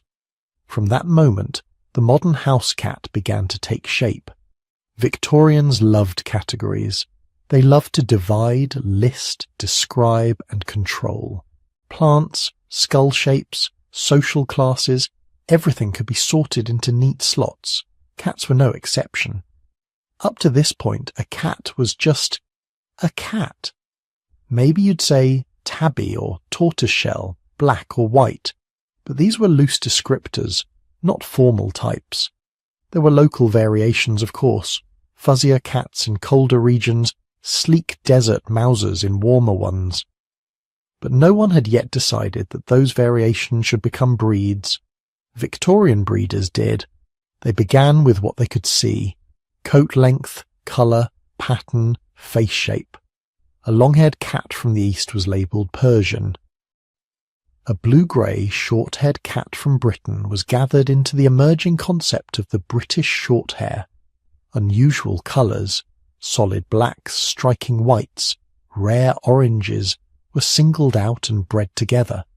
Selective breeding, which had already transformed wolves into dozens of dog breeds and reshaped farm animals for centuries, was now being turned on the domestic cat. At first, it was clumsy. Standards were vague, records incomplete. But slowly, a pattern emerged. Fanciers like Harrison Weir began to write explicit descriptions: the ideal head shape, the proper eye colour, the correct length and texture of fur. A good Persian was not just any long-haired cat. It was one that matched a carefully drafted image in a breeder's mind. Of course, the cats had no idea. All they knew was that suddenly, some of them were being chosen not for their hunting skills, but for their fluff, for the roundness of their cheeks, for the way their eyes contrasted with their fur. In the quiet of Victorian parlours and drawing rooms, humans were reimagining what a cat could be. At the same time, something even more radical was happening slowly, household by household. The cat was leaving the barn and entering the living room. Industrialization had changed how people lived. In cities, the middle class was growing. Families moved into terraced houses and apartment blocks, places with no granaries, no haylofts, no great stores of grain. Fewer rats, fewer mice, more carpets and upholstered chairs. In these spaces, a cat could no longer be just a mouser. It had to be appropriate. Victorian morality prized order, cleanliness, control. The home was meant to be a sanctuary from the chaos of the streets. To let a half-wild, soot-covered alley cat roam the parlour, unthinkable. But a well-groomed, carefully chosen, politely mannered cat. That could work. Writers and etiquette guides began to speak of cats as suitable companions, especially for women and children. Gentle, quiet, self-contained. Unlike dogs, which demanded walks and rough play, cats could fit the slower rhythms of domestic life. They could sit on a cushion, curl up in a lap, pose decoratively on a windowsill. Middle-class homes began to treat cats less as tools and more as family members.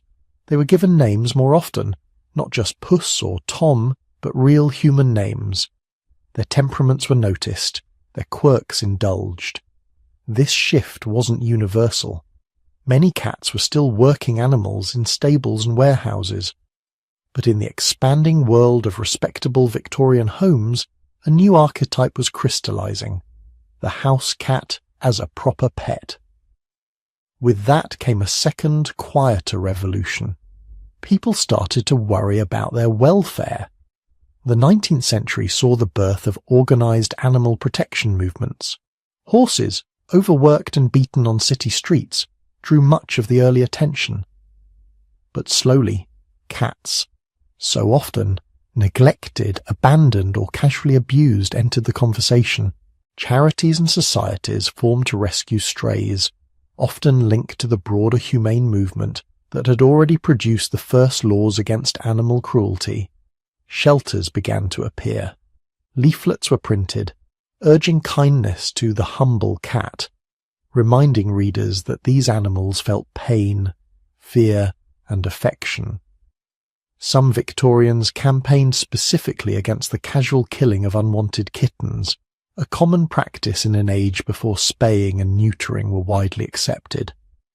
Others protested the use of cats in scientific experiments, an early forerunner of anti-vivisection activism. For the first time in history, there were organized voices speaking not just for valuable racehorses or hunting dogs, but for ordinary cats. The idea that society owed them a measure of protection was beginning to take root.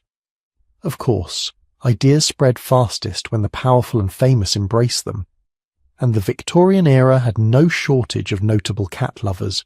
Queen Victoria herself kept cats and spoke fondly of them. Her approval mattered. When the monarch was known to favour a species, that species' social standing rose. To own and cherish a cat became a bit more acceptable, a bit more respectable. Writers too put their reputations behind feline affection. Charles Dickens, chronicler of London streets and its hidden sorrows, kept cats that wandered across his manuscripts and into his personal myths. One of his cats, when it died, supposedly had its paw turned into a letter opener, morbid by modern standards, but also a kind of homage, a way of keeping the animal present in his daily life. Across the Atlantic, but still very much a man of the Victorian age, Mark Twain adored cats. He lived with many at once, gave them elaborate names, and wrote affectionately about their intelligence and independence. His public persona as a witty, sceptical observer of human nature made his cat love influential. If Mark Twain thought cats were remarkable, perhaps they were. These high-profile humans didn't just keep cats. They talked about them, wrote about them, posed with them. Each anecdote, each story, helped shift public imagination. The cat stopped being an anonymous background figure and started becoming a character. As cats moved closer to the human hearth, something else had to change, how they were cared for on a daily basis. For most of history, a cat fed itself. It hunted. It scavenged scraps. It ate what it could, when it could. Humans might toss it leftovers, but there was no concept of cat food. The Victorian period didn't yet have the modern kibble and canned meals that would flood the 20th century, but the groundwork was being laid. Commercial dog foods appeared first, pressed biscuits marketed to urban dog owners who no longer had easy access to slaughterhouse waste or farm offcuts. Soon, enterprising manufacturers realized there was a smaller, quieter market waiting. People who wanted specialized food for their cats. Early cat foods were primitive by modern nutritional standards, often just adaptations of dog biscuits or meat scraps preserved in new industrial ways. They weren't universal or even common, but they introduced an idea that cats might have their own dietary needs, distinct from humans and dogs. Litter, as we know it today, wouldn't be invented until the mid-20th century, but Victorians were already improvising indoor solutions. A truly indoor cat needed somewhere to relieve itself when the streets were muddy, crowded, or unsafe. Sandboxes, ashtrays, piles of soil in a corner, all crude ancestors of what would become commercial cat litter. The principle was emerging. Cats could be fully indoor animals, their needs managed within the home. Alongside food and primitive facilities came other products, collars, decorative bells, grooming tools.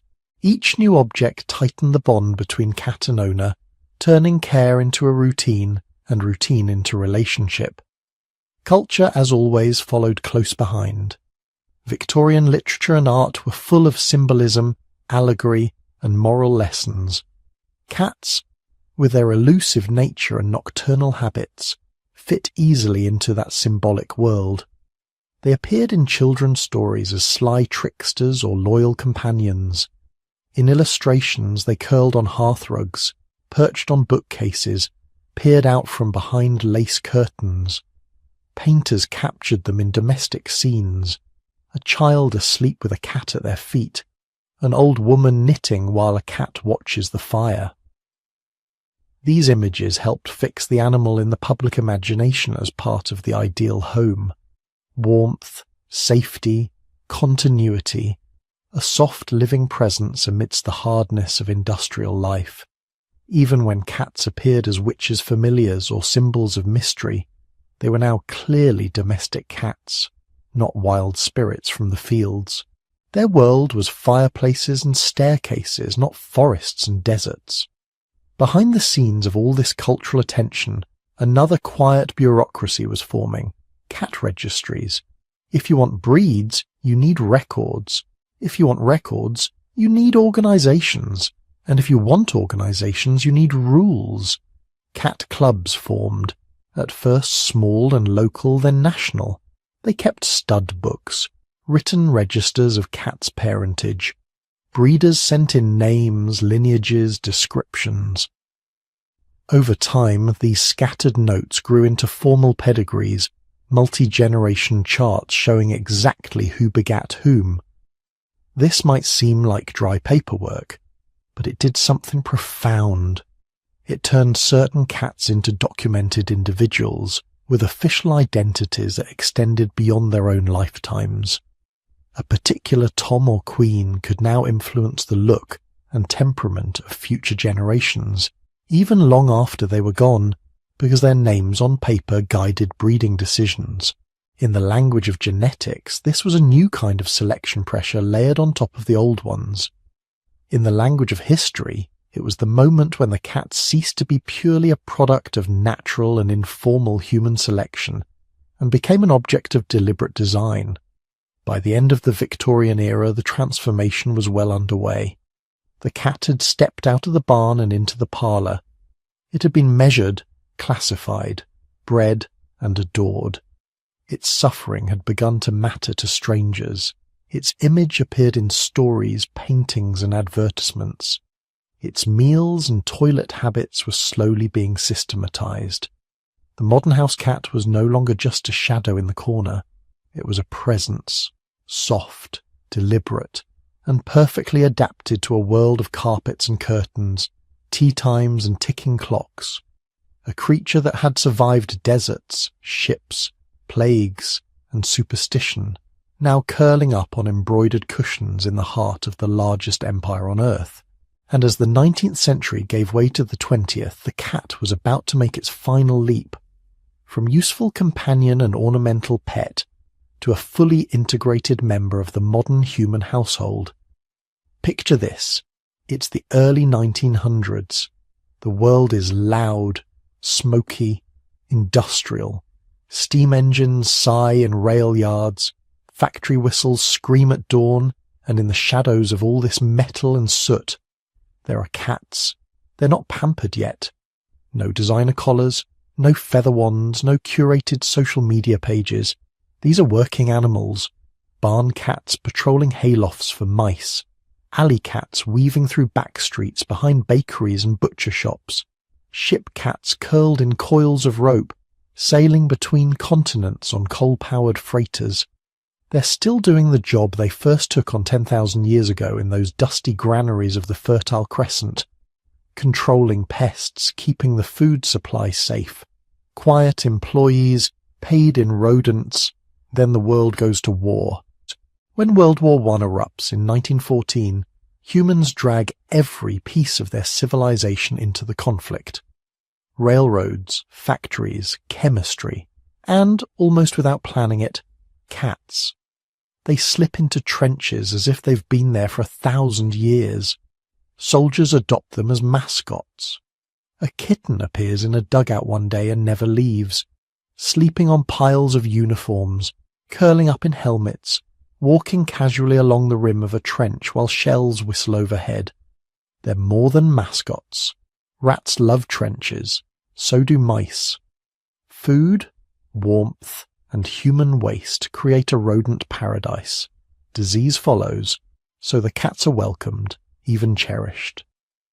Young men, far from home, write letters about trench cats who sleep on their chests and purr through artillery barrages. It's hard to measure what that purring meant in a landscape of fear, but you can imagine it. A small warm body, vibrating with that low, steady sound. A reminder that somewhere outside the mud and wire there is still softness in the world. At sea, cats are officially part of the crew. Naval ships and merchant vessels bring them aboard to protect precious food stores from rats. Photographs show sailors cradling kittens on battleships, a strange contrast of tiny paws and huge guns. Some ship cats become legends in their own right. Their stories passed from ship to ship like lucky charms. They cross oceans, survive storms, adapt to life on heaving metal decks. 5,000 years ago, their ancestors rowed the boats of Egyptian traders down the Nile. Now they're sailing in steel across the Atlantic. World War II only deepens this connection. Again the world fractures. Again humans find themselves in trenches and bunkers and submarines. And again cats follow. In bombed-out cities, people risk precious food to share scraps with neighbourhood cats. Soldiers in North Africa and the Pacific name their feline companions, pose for photos with them, write about them in diaries that still survive.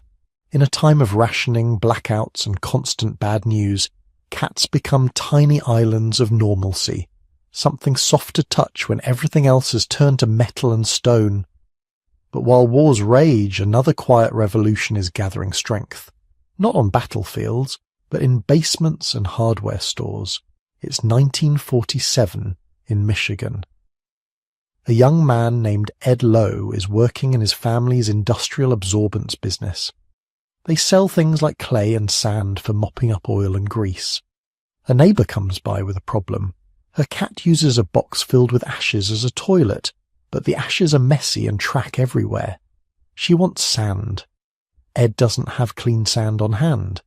He offers her a bag of a special dried clay instead, called Fuller's Earth. She takes it home. A few days later she comes back. She wants more. The clay, she says, is incredible. It absorbs urine, traps odours, and doesn't turn the whole house into a grey dust storm. Ed notices something. There's a pattern here. People love their cats, but they hate the mess. If he can solve the mess, he can change how people live with cats. He starts bagging the clay and, almost as an afterthought, gives it a name. Kitty litter. 2 simple words that will rewrite feline history. Before this moment, indoor cats are possible, but difficult. You need newspapers, sand, ashes, constant cleaning, and an extremely high tolerance for smell. The easier solution is still to let the cat roam outdoors, even if it means crossing busy streets, encountering dogs, or disappearing for days. Cats are half in the house, half in the world. Commercial cat litter quietly smashes that barrier. Suddenly, you can keep a cat entirely indoors and not have your home smell like a barn. Apartment dwellers in crowded cities, people without yards, families living in cold climates where opening doors in winter is brutal. Now they can all have cats comfortably inside. This is the hinge of the story. The moment when the cat turns slowly from outdoor worker to indoor companion. At the same time, human life is transforming too. After World War II, in many countries, especially the United States, there's a boom in suburban living. Cities spill out into rings of single-family houses with lawns, sidewalks and driveways. Garages replace stables. Supermarkets replace street markets. And in these new neighbourhoods, cats reinvent themselves once again. The barn cat moves to the backyard.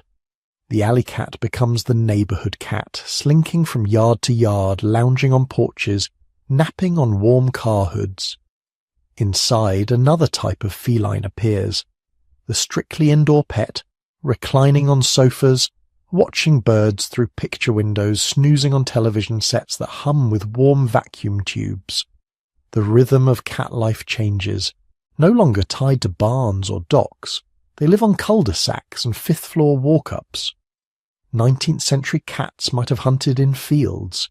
20th century cats hunt the mysterious red dot of a flashlight on a living room wall. As their role shifts, human attitudes toward their health shift too. Early in the century, veterinary medicine is largely focused on horses, livestock, and, to a lesser extent, dogs. Cats are often seen as semi-wild, adaptable, and replaceable. But by mid-century that changes. As more cats move indoors and onto laps, they move into the vet's office too. Vaccines for common feline diseases become widely available. Veterinarians start to specialize in cats, learning that feline physiology isn't just small dog with whiskers, but its own intricate system. Conditions like feline leukemia virus and panleukopenia are identified and studied. Parasite control becomes routine, sparing countless cats from slow, quiet suffering. Most transformative of all is the spread of spaying and neutering. At first, these surgeries are controversial. Some people think it's unnatural, or worry it will change their cat's personality. But the numbers are impossible to ignore. With better food, safer homes, and less disease, cats start living longer and reproducing more. Strays multiply in alleys and vacant lots. Shelters fill to overflowing. The line between beloved pet and unwanted litter becomes painfully visible. Animal welfare activists, many of them starting as quiet local volunteers, begin to push for widespread sterilization. Over the decades, spay and neuter campaigns spread. Posters go up in vet offices and community centres. Low-cost clinics appear. By the late 20th century, in many places, altering pet cats becomes the default, not the exception. The goal isn't to control cats for convenience alone. It's to spare future kittens from lives of hunger, disease, and abandonment. Alongside this, a new idea takes shape. Trap, Neuter, Return, or TNR. Rather than simply removing feral cats and euthanizing them, volunteers trap them humanely, have them spayed or neutered, vaccinate them, and then return them to their territories. Ear-tipped to mark their status, these cats can live out their lives without adding to the population. It's not a perfect solution, and debates about feral cats remain intense. But it marks a shift in thinking, from seeing stray cats as pests to seeing them as beings whose lives, even outside the home, have value. While all this is unfolding in the real world, another army of cats is staking a claim in a different kind of landscape. The screens of the 20th century. In the 1910s and 1920s, silent film gives birth to one of the first global cartoon icons, Felix the cat. He's not realistic. He doesn't purr or chase mice. He morphs, stretches, and breaks logic with a smug little grin. But he captures something essential about how humans see cats. Elastic, clever, always a bit mysterious and self-possessed. At a time when most real cats are still chasing barn rats, Felix is already living full-time in human imagination. Mid-century, Tom and Jerry burst onto TV and cinema screens. Tom, the eternally frustrated house cat chasing Jerry through endless slapstick battles, becomes a familiar image in homes around the world. The show isn't about real feline behaviour, it's a cartoon war. But the very premise, a cat living indoors in a comfortable modern house, is a snapshot of a new normal. Then, in 1978, a lasagna-loving orange tabby named Garfield saunters onto newspaper pages. Garfield doesn't catch mice. He sleeps, eats, judges is human, and delivers sarcastic commentary on modern life. He's the fully domesticated cat distilled into pure attitude. By the end of the century, plush Garfields dangle from car windows, and his face is printed on mugs, pyjamas, and lunchboxes. Cats, once sacred in temples and feared as witches' familiars, now sell coffee mugs with jokes about naps. But while media turns cats into symbols and punchlines, science starts asking quieter, deeper questions. What's really going on in that furry head? How do cats think? And what is a purr exactly? Early in the century, animal behavior studies focus more on dogs, primates, and laboratory rodents. Cats are often called untrainable or aloof, and scientists ignore them. Gradually that changes. Researchers begin observing feral cat colonies, house cats, and those liminal neighbourhood cats who slip between worlds. They notice social structures that are more flexible than pack animals, but not as solitary as once assumed. Mother cats cooperate in raising kittens. Unrelated cats form loose alliances around reliable food sources. The purr, long assumed to be a simple sign of contentment, reveals layers. Recordings show that cats purr not just when they're happy, but when they're injured, anxious, even dying. Analyses find that the frequency of the purr often falls in a range that can promote bone healing and tissue repair in laboratory conditions. Scientists begin to float hypotheses. Maybe purring isn't just a signal to others, but a kind of internal therapy, a built-in healing mechanism. Cognition studies test whether cats recognize their own names. follow pointing gestures, remember problem-solving tasks over time. The picture that emerges is subtle. Cats aren't small dogs, and they don't always perform on command. But they do form mental maps of their homes, track the movement of their humans by sound alone, and learn routines with impressive precision. They know when it's dinner time. They know where the treat cabinet is. They know when the carrier appears. Good things usually do not follow. As science discovers more about what cats need to thrive, a new debate stirs, one that will only grow louder in the 21st century. Should cats be allowed to roam outside? For millennia, the question didn't exist. A cat was an outdoor animal who might visit the indoors. But now, with traffic, high-rise buildings, and dense urban environments, the outdoors is more dangerous. Cars, dogs, predators, poisons, even well-meaning people who don't like strays, all pose risks. Vets and animal welfare groups begin to notice that indoor-only cats tend to live longer lives, free from many common injuries and infections. At the same time, ecologists raise alarms about cats hunting birds and small mammals, especially in areas where local species have never evolved with feline predators. Studies in some regions suggest that free-roaming cats can put serious pressure on vulnerable wildlife populations. The cat, once a guardian of granaries and ships, is now powerful enough to reshape suburban ecosystems, and yet there's another side. Outdoor access gives many cats exercise, mental stimulation, and a chance to express their full behavioral repertoire, climbing, stalking, exploring. For people who grew up with door-flap cats who came and went with the sunrise, the idea of a cat who never touches grass can feel wrong, even cruel. So the 20th century ends with a tension that's never fully resolved. On one side, safety, conservation, long lifespans on soft couches. On the other, freedom, risk, and the ancient thrill of the hunt. People experiment with compromises, leash walking, catios and enclosed gardens, supervised yard time, but there is no single answer that satisfies everyone. What is clear is this. By the time the century closes, the domestic cat has completed an extraordinary journey. From nameless barn shadows to beloved household members, from working pest control to furry family, from alley survivor to subject of scientific papers and Saturday morning cartoons, they still carry the instincts of their wild ancestors and every pounce and tail twitch.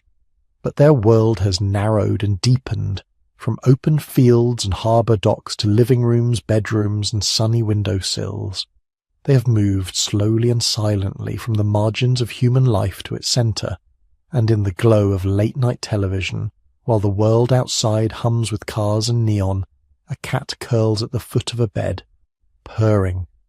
10,000 years of shared history contained in the rise and fall of a sleeping chest, a soft paw flexing against a blanket, a sound like distant rolling thunder in miniature. The stage is set for their next conquest. Not just our homes, but our screens, our cameras, our entire digital imagination. Picture the screen in front of you, a pale rectangle of light in a dark room. You're tired. Your brain is buzzing with half-finished tasks, unanswered emails, and vague worries about tomorrow. You don't want a lecture. You don't want breaking news. You just want something soft, something simple, something that doesn't ask anything of you. So you open a video, a cat appears, it blinks, it misjudges a jump, it squeaks instead of meowing, and suddenly, without quite knowing why, you feel your shoulders drop. You're breathing slow. Your mind, which has been running in circles all day, begins to follow a single small animal, padding across a kitchen floor. This is where our story has brought us. 12,000 years after wildcats slipped into the first granaries, after Egypt carved them into stone, after sailors smuggled them onto ships and Victorians brought them into parlours, cats have discovered a new habitat. The internet, they didn't plan this. They They never do. But look at the numbers, and it's hard to escape the conclusion. In the digital age, cats might be the most successful non-human influencers on Earth. Before there were platforms and algorithms and content strategies, there were message boards, dial-up modems, grainy digital cameras that stored 20 photos if you were lucky. People were already sharing cat stories then. Descriptions of odd habits, low-resolution photos of orange tabbies sleeping in shoeboxes, little text-based shrines to specific cats that nobody outside a tiny circle would ever meet in person. Then, in the early 2000s, something shifted. Image hosting got easier. Bandwidth increased. Suddenly you could share not just a description of your cat, but their actual face, their posture, the exact way their ears tilted when they were confused. Out of this, an entire dialect of the internet emerged. LL cats, macros, photos of cats with blocky white text pasted over them in deliberately broken English. Icon as cheeseburger, ceiling cat is watching you. It was nonsense and parody and, in a strange way, a kind of storytelling. Millions of people, scattered all over the world, took their intensely personal affection for a single animal sleeping on their couch and turned it into a shared language. Then came YouTube. If photos could capture the stillness of a cat, videos could capture everything else. The chaos, the sudden, explosive, gravity-defying sprints at 3 a.m, the mistrust of cucumbers, the determination to sit in boxes that were clearly too small, and the shock when it somehow worked anyway. Cat videos became one of the first truly global genres of online content, before professional creators dominated the platform, before brands and studios carved out their territories. There were short, shaky clips titled simply, "My Cat Being Weird," or "Funniest Cat Ever," viewed millions of times, passed from inbox to inbox, embedded on countless blogs. As social media grew up, cats came with it. Facebook timelines filled with photos of adopted kittens. Twitter accounts narrated from the cat's point of view. Instagram feeds that were nothing but a single cat in different sunbeams day after day. Platforms changed, algorithms shifted, but the pattern stayed constant. Give humans the ability to share fragments of their lives at scale, and very quickly, those fragments fill up with cats. Some of those cats became something new, not just pets, not just companions, but celebrities. Grumpy Cat, whose real name was Tardar Sauce, appeared first as a single photograph. A small cat with a permanently displeased expression due to a combination of feline dwarfism and underbite. The internet turned that face into a mirror, into every irritated emotion people didn't feel safe expressing. Nope. I had fun once. It was awful. Within a few years, Grumpy Cat had merchandise lines, book deals, and public appearances. Reporters interviewed her owner. Photographers chased her down convention hallways. A single cat who had no idea any of this was happening generated millions of dollars of economic activity. Lil Bub followed another path. Tiny, tongue permanently sticking out, bones malformed by genetic conditions, she looked like a creature from a children's storybook. People responded not just to her cuteness, but to her visible vulnerability. Her owner used that attention to raise money for animal charities and shelters. An unlikely star turned into a force for funding veterinary care and adoption programs. A disabled cat who might have been quietly euthanized in a different era became a global symbol of resilience and gentleness. In Japan, Maru climbed into boxes. That was all. Over and over again. Long cardboard boxes. Tiny cardboard boxes. Boxes that clearly could not contain him, except that somehow, through sheer determination and an alarming flexibility, they did. His videos drew tens of millions of views. He became so popular that researchers actually studied why people liked watching him so much. The answer was deceptively simple.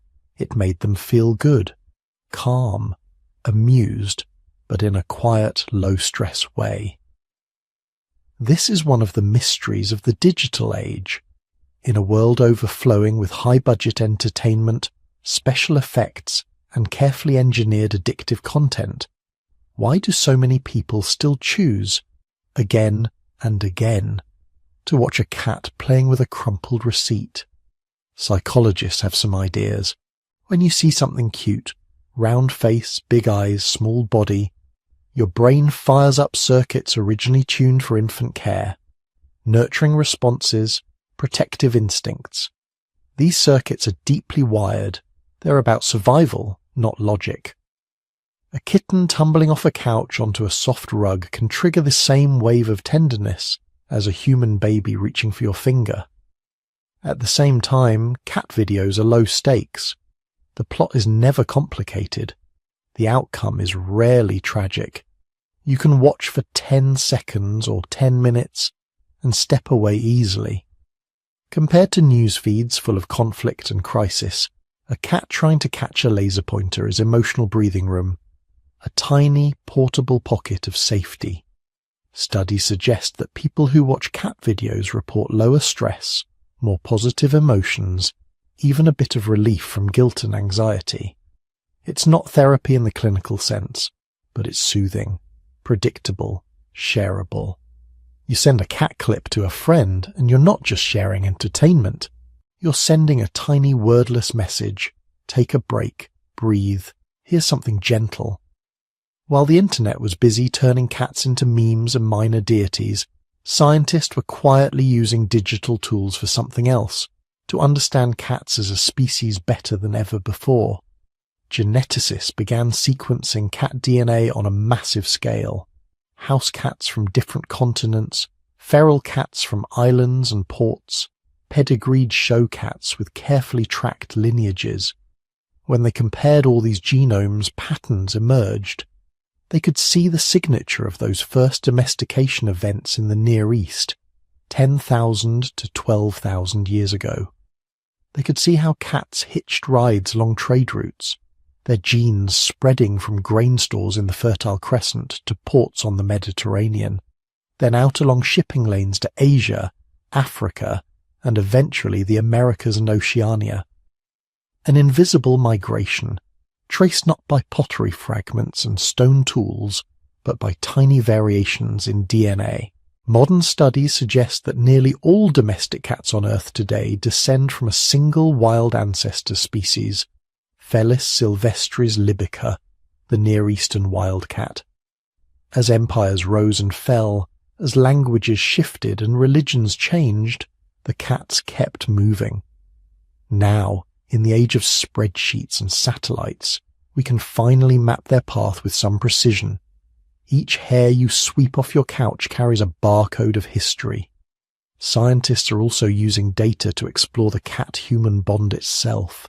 Surveys, heart rate monitors, brain imaging experiments.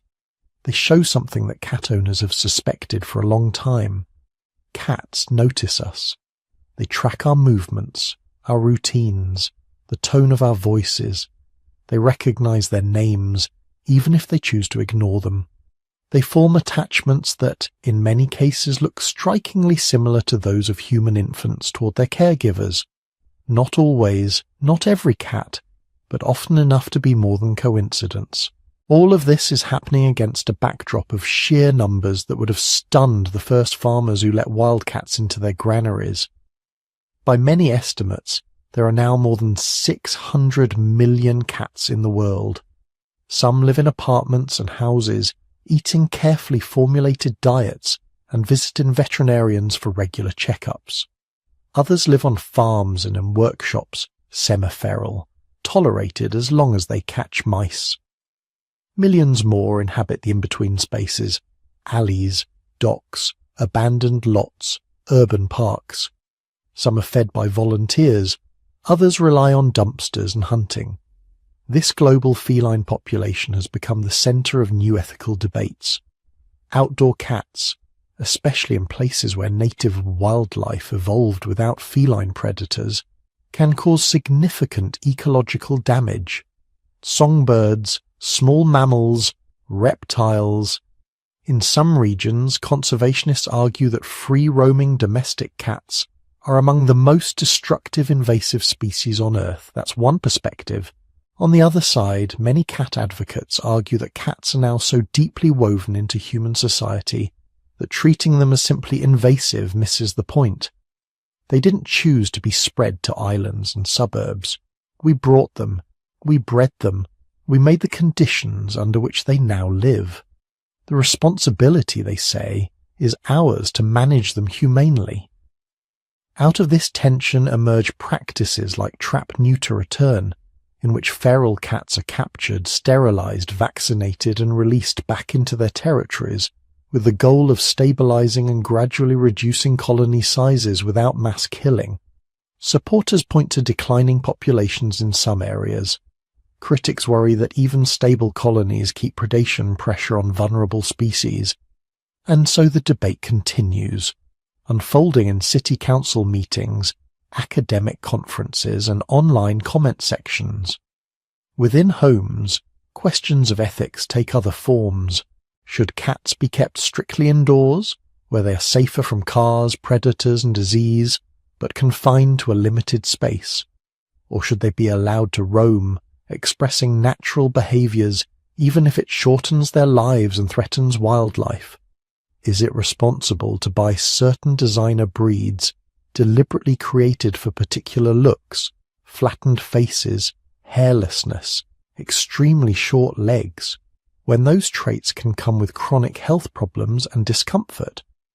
Some argue that any deliberate breeding in a world full of homeless cats is morally questionable. Others maintain that ethical, health-focused breeding can improve overall feline well-being. These aren't new questions exactly. People have been arguing about animals and ethics for centuries. What's new is the scale and speed. One viral post about a kitten mill, or a controversial breed, or an urban cat cull can be seen by millions in hours. The internet that made cats famous has also turned them into a focal point for discussions about what kind of relationship humans want with the rest of the living world. Then, in 2020, another event pushed that relationship into sharper focus. A pandemic, lockdowns, offices closed, streets emptied, people suddenly confined to their homes, facing an invisible threat and an uncertain future. Loneliness became a global public health issue. Screens were our main connection to work, to friends, to everything outside our walls. Into that anxious stillness, countless people brought cats. Shelters reported surges in adoption and fostering. Waiting lists formed for kittens. Older, harder-to-place cats that had been overlooked for months were suddenly going home. People who had put off adopting because of travel or office schedules realized they might not have this much time at home again. Daily life changed. Video meetings started with the usual greetings, then a pause while everyone admired the tabby who had just walked across someone's keyboard. Entire compilations appeared of cats interrupting Zoom calls, turning embarrassment into shared laughter. In a time when many kinds of physical closeness were risky, the warm weight of an animal sleeping beside you took on a new significance. Researchers studying mental health during the pandemic found that companion animals, including cats, were often cited as crucial sources of comfort. Routine, feeding, grooming, playing, gave structure to days that might otherwise have blurred into one another. Stroking fur reduced heart rates and stress hormones. The simple knowledge that another living being was in the room, breathing, blinking, occasionally demanding food at exactly the wrong moment, anchored people who felt unmoored. If the agricultural revolution gave us cats as grain guardians, and the Victorian era gave us cats as cherished indoor companions, the pandemic era highlighted another role. Cats as co-isolated partners, sharing a very modern kind of uncertainty. And beyond this present moment, the future of cats keeps unfolding. Biotechnology is probing the edges of what is possible. Cloning services offer for a high price to create genetic copies of beloved cats that have died. The result looks similar. sometimes eerily so, but it is not the same individual. Behaviour and personality are shaped by more than DNA, by chance, by environment, by the subtle interactions that start at birth. Still, for some grieving owners, the idea of continuity is compelling. Genetic editing raises other possibilities. Could we, in theory, engineer cats who are hypoallergenic, or who do not hunt wildlife, or who are resistant to common diseases? Technically, perhaps. Ethically, the questions are far more complex. At what point does a cat, shaped and sculpted by human preference at the genetic level, become something fundamentally different from the opportunistic wildcats who first crept into our storage rooms? At the same time, more ordinary forms of future cat are already emerging. Breeds tuned for apartment living, interactive toys and feeders that connect to smartphones, GPS collars and health trackers that upload data to the cloud. Somewhere, right now, a person on a different continent can open an app, watch a live video of their cat napping in a sunbeam, and remotely dispense a treat. The species that once survived by stalking mice under starlight is now, in many homes, monitored by infrared cameras and machine learning algorithms that track its movement patterns. A veterinarian might one day diagnose arthritis or heart disease not by waiting for visible symptoms, but by analysing months of subtle behavioural data automatically collected from the cat's everyday life. And through all of this, through memes and merchandise, genetic maps and ethical arguments, cats remain what they have always been. Soft-footed predators who somehow found a way to live among us without ever entirely belonging to us. On your screen, a video loops. A kitten chasing its tail, spinning in clumsy circles until it topples over, blinking with unbothered confusion. On your couch, perhaps, a real cat curls into a denser circle, tail over nose, ears flicking at sounds you can't hear. From the first grain stores to fibre optic cables, from torches to touch screens, we have been watching them. And in their own quiet way, they have been watching us back. Picture this. Somewhere, 12,000 years ago, in a dim granary at the edge of the first wheat fields, a small wild cat slips through the shadows. It isn't there for humans, it isn't there for friendship, it's there for mice, for survival, for instinct. Now picture this. Tonight, that same lineage is curled at the foot of your bed, or pressed against your pillow, or sprawled across your laptop refusing to move. The eyes are the same shape. The teeth are the same. The hunter's brain is still running in the background, but the world around that cat has changed beyond recognition, and somehow through all of that the cat has come along for the ride. For 12,000 years, cats have walked a strange path beside us. Not quite livestock, not quite tools, never fully under our control. Dogs were sculpted by human intention, generation after generation, shaped into guardians, herders, helpers. Cats did something different. They watched us. They approached on their own terms. They selected themselves.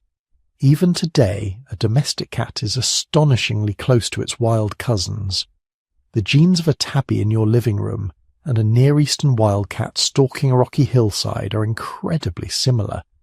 The skeleton is almost identical. The hunting sequence, stalk, freeze, wiggle, pounce, is ancient, untouched. You can see it when a kitten chases a crumpled receipt. You can see 10,000 BC in your hallway at 3 a.m. That is the strange magic of cat domestication. We didn't really domesticate them in the way we domesticated cows or horses or sheep. We created an opportunity. Granaries full of rodents, villages full of shelter, ships full of food scraps. Cats stepped into that niche. The bold ones, the slightly more tolerant ones, the ones who could tolerate our clumsy affection and noisy homes, they thrived. Over time, they became smaller, more varied in colour, a bit more social, but never fully tamed. They remain, in a very real sense, ambassadors from the wild living in our houses, and in return for a place at the edges of our fires, they gave us far more than we usually notice. They gave us pest control long before the word existed. On the Nile, they guarded grain from the teeth of rats, protecting the food supply of entire kingdoms. On trading ships, they patrolled the holds and saved sailors from starvation in distant seas. In medieval streets, in barns and cellars, they were the silent line between stored harvests and ruin. But they also gave us something softer, something that's harder to measure in numbers or bones or coins: companionship. The slow blink from across the room that feels suspiciously like trust. The warm weight on your chest after a hard day. The quiet purr vibrating through the darkness when the rest of the world feels uncertain. For centuries, people have written about cats as guardians of dreams, as keepers of secrets, as quiet witnesses to our private lives.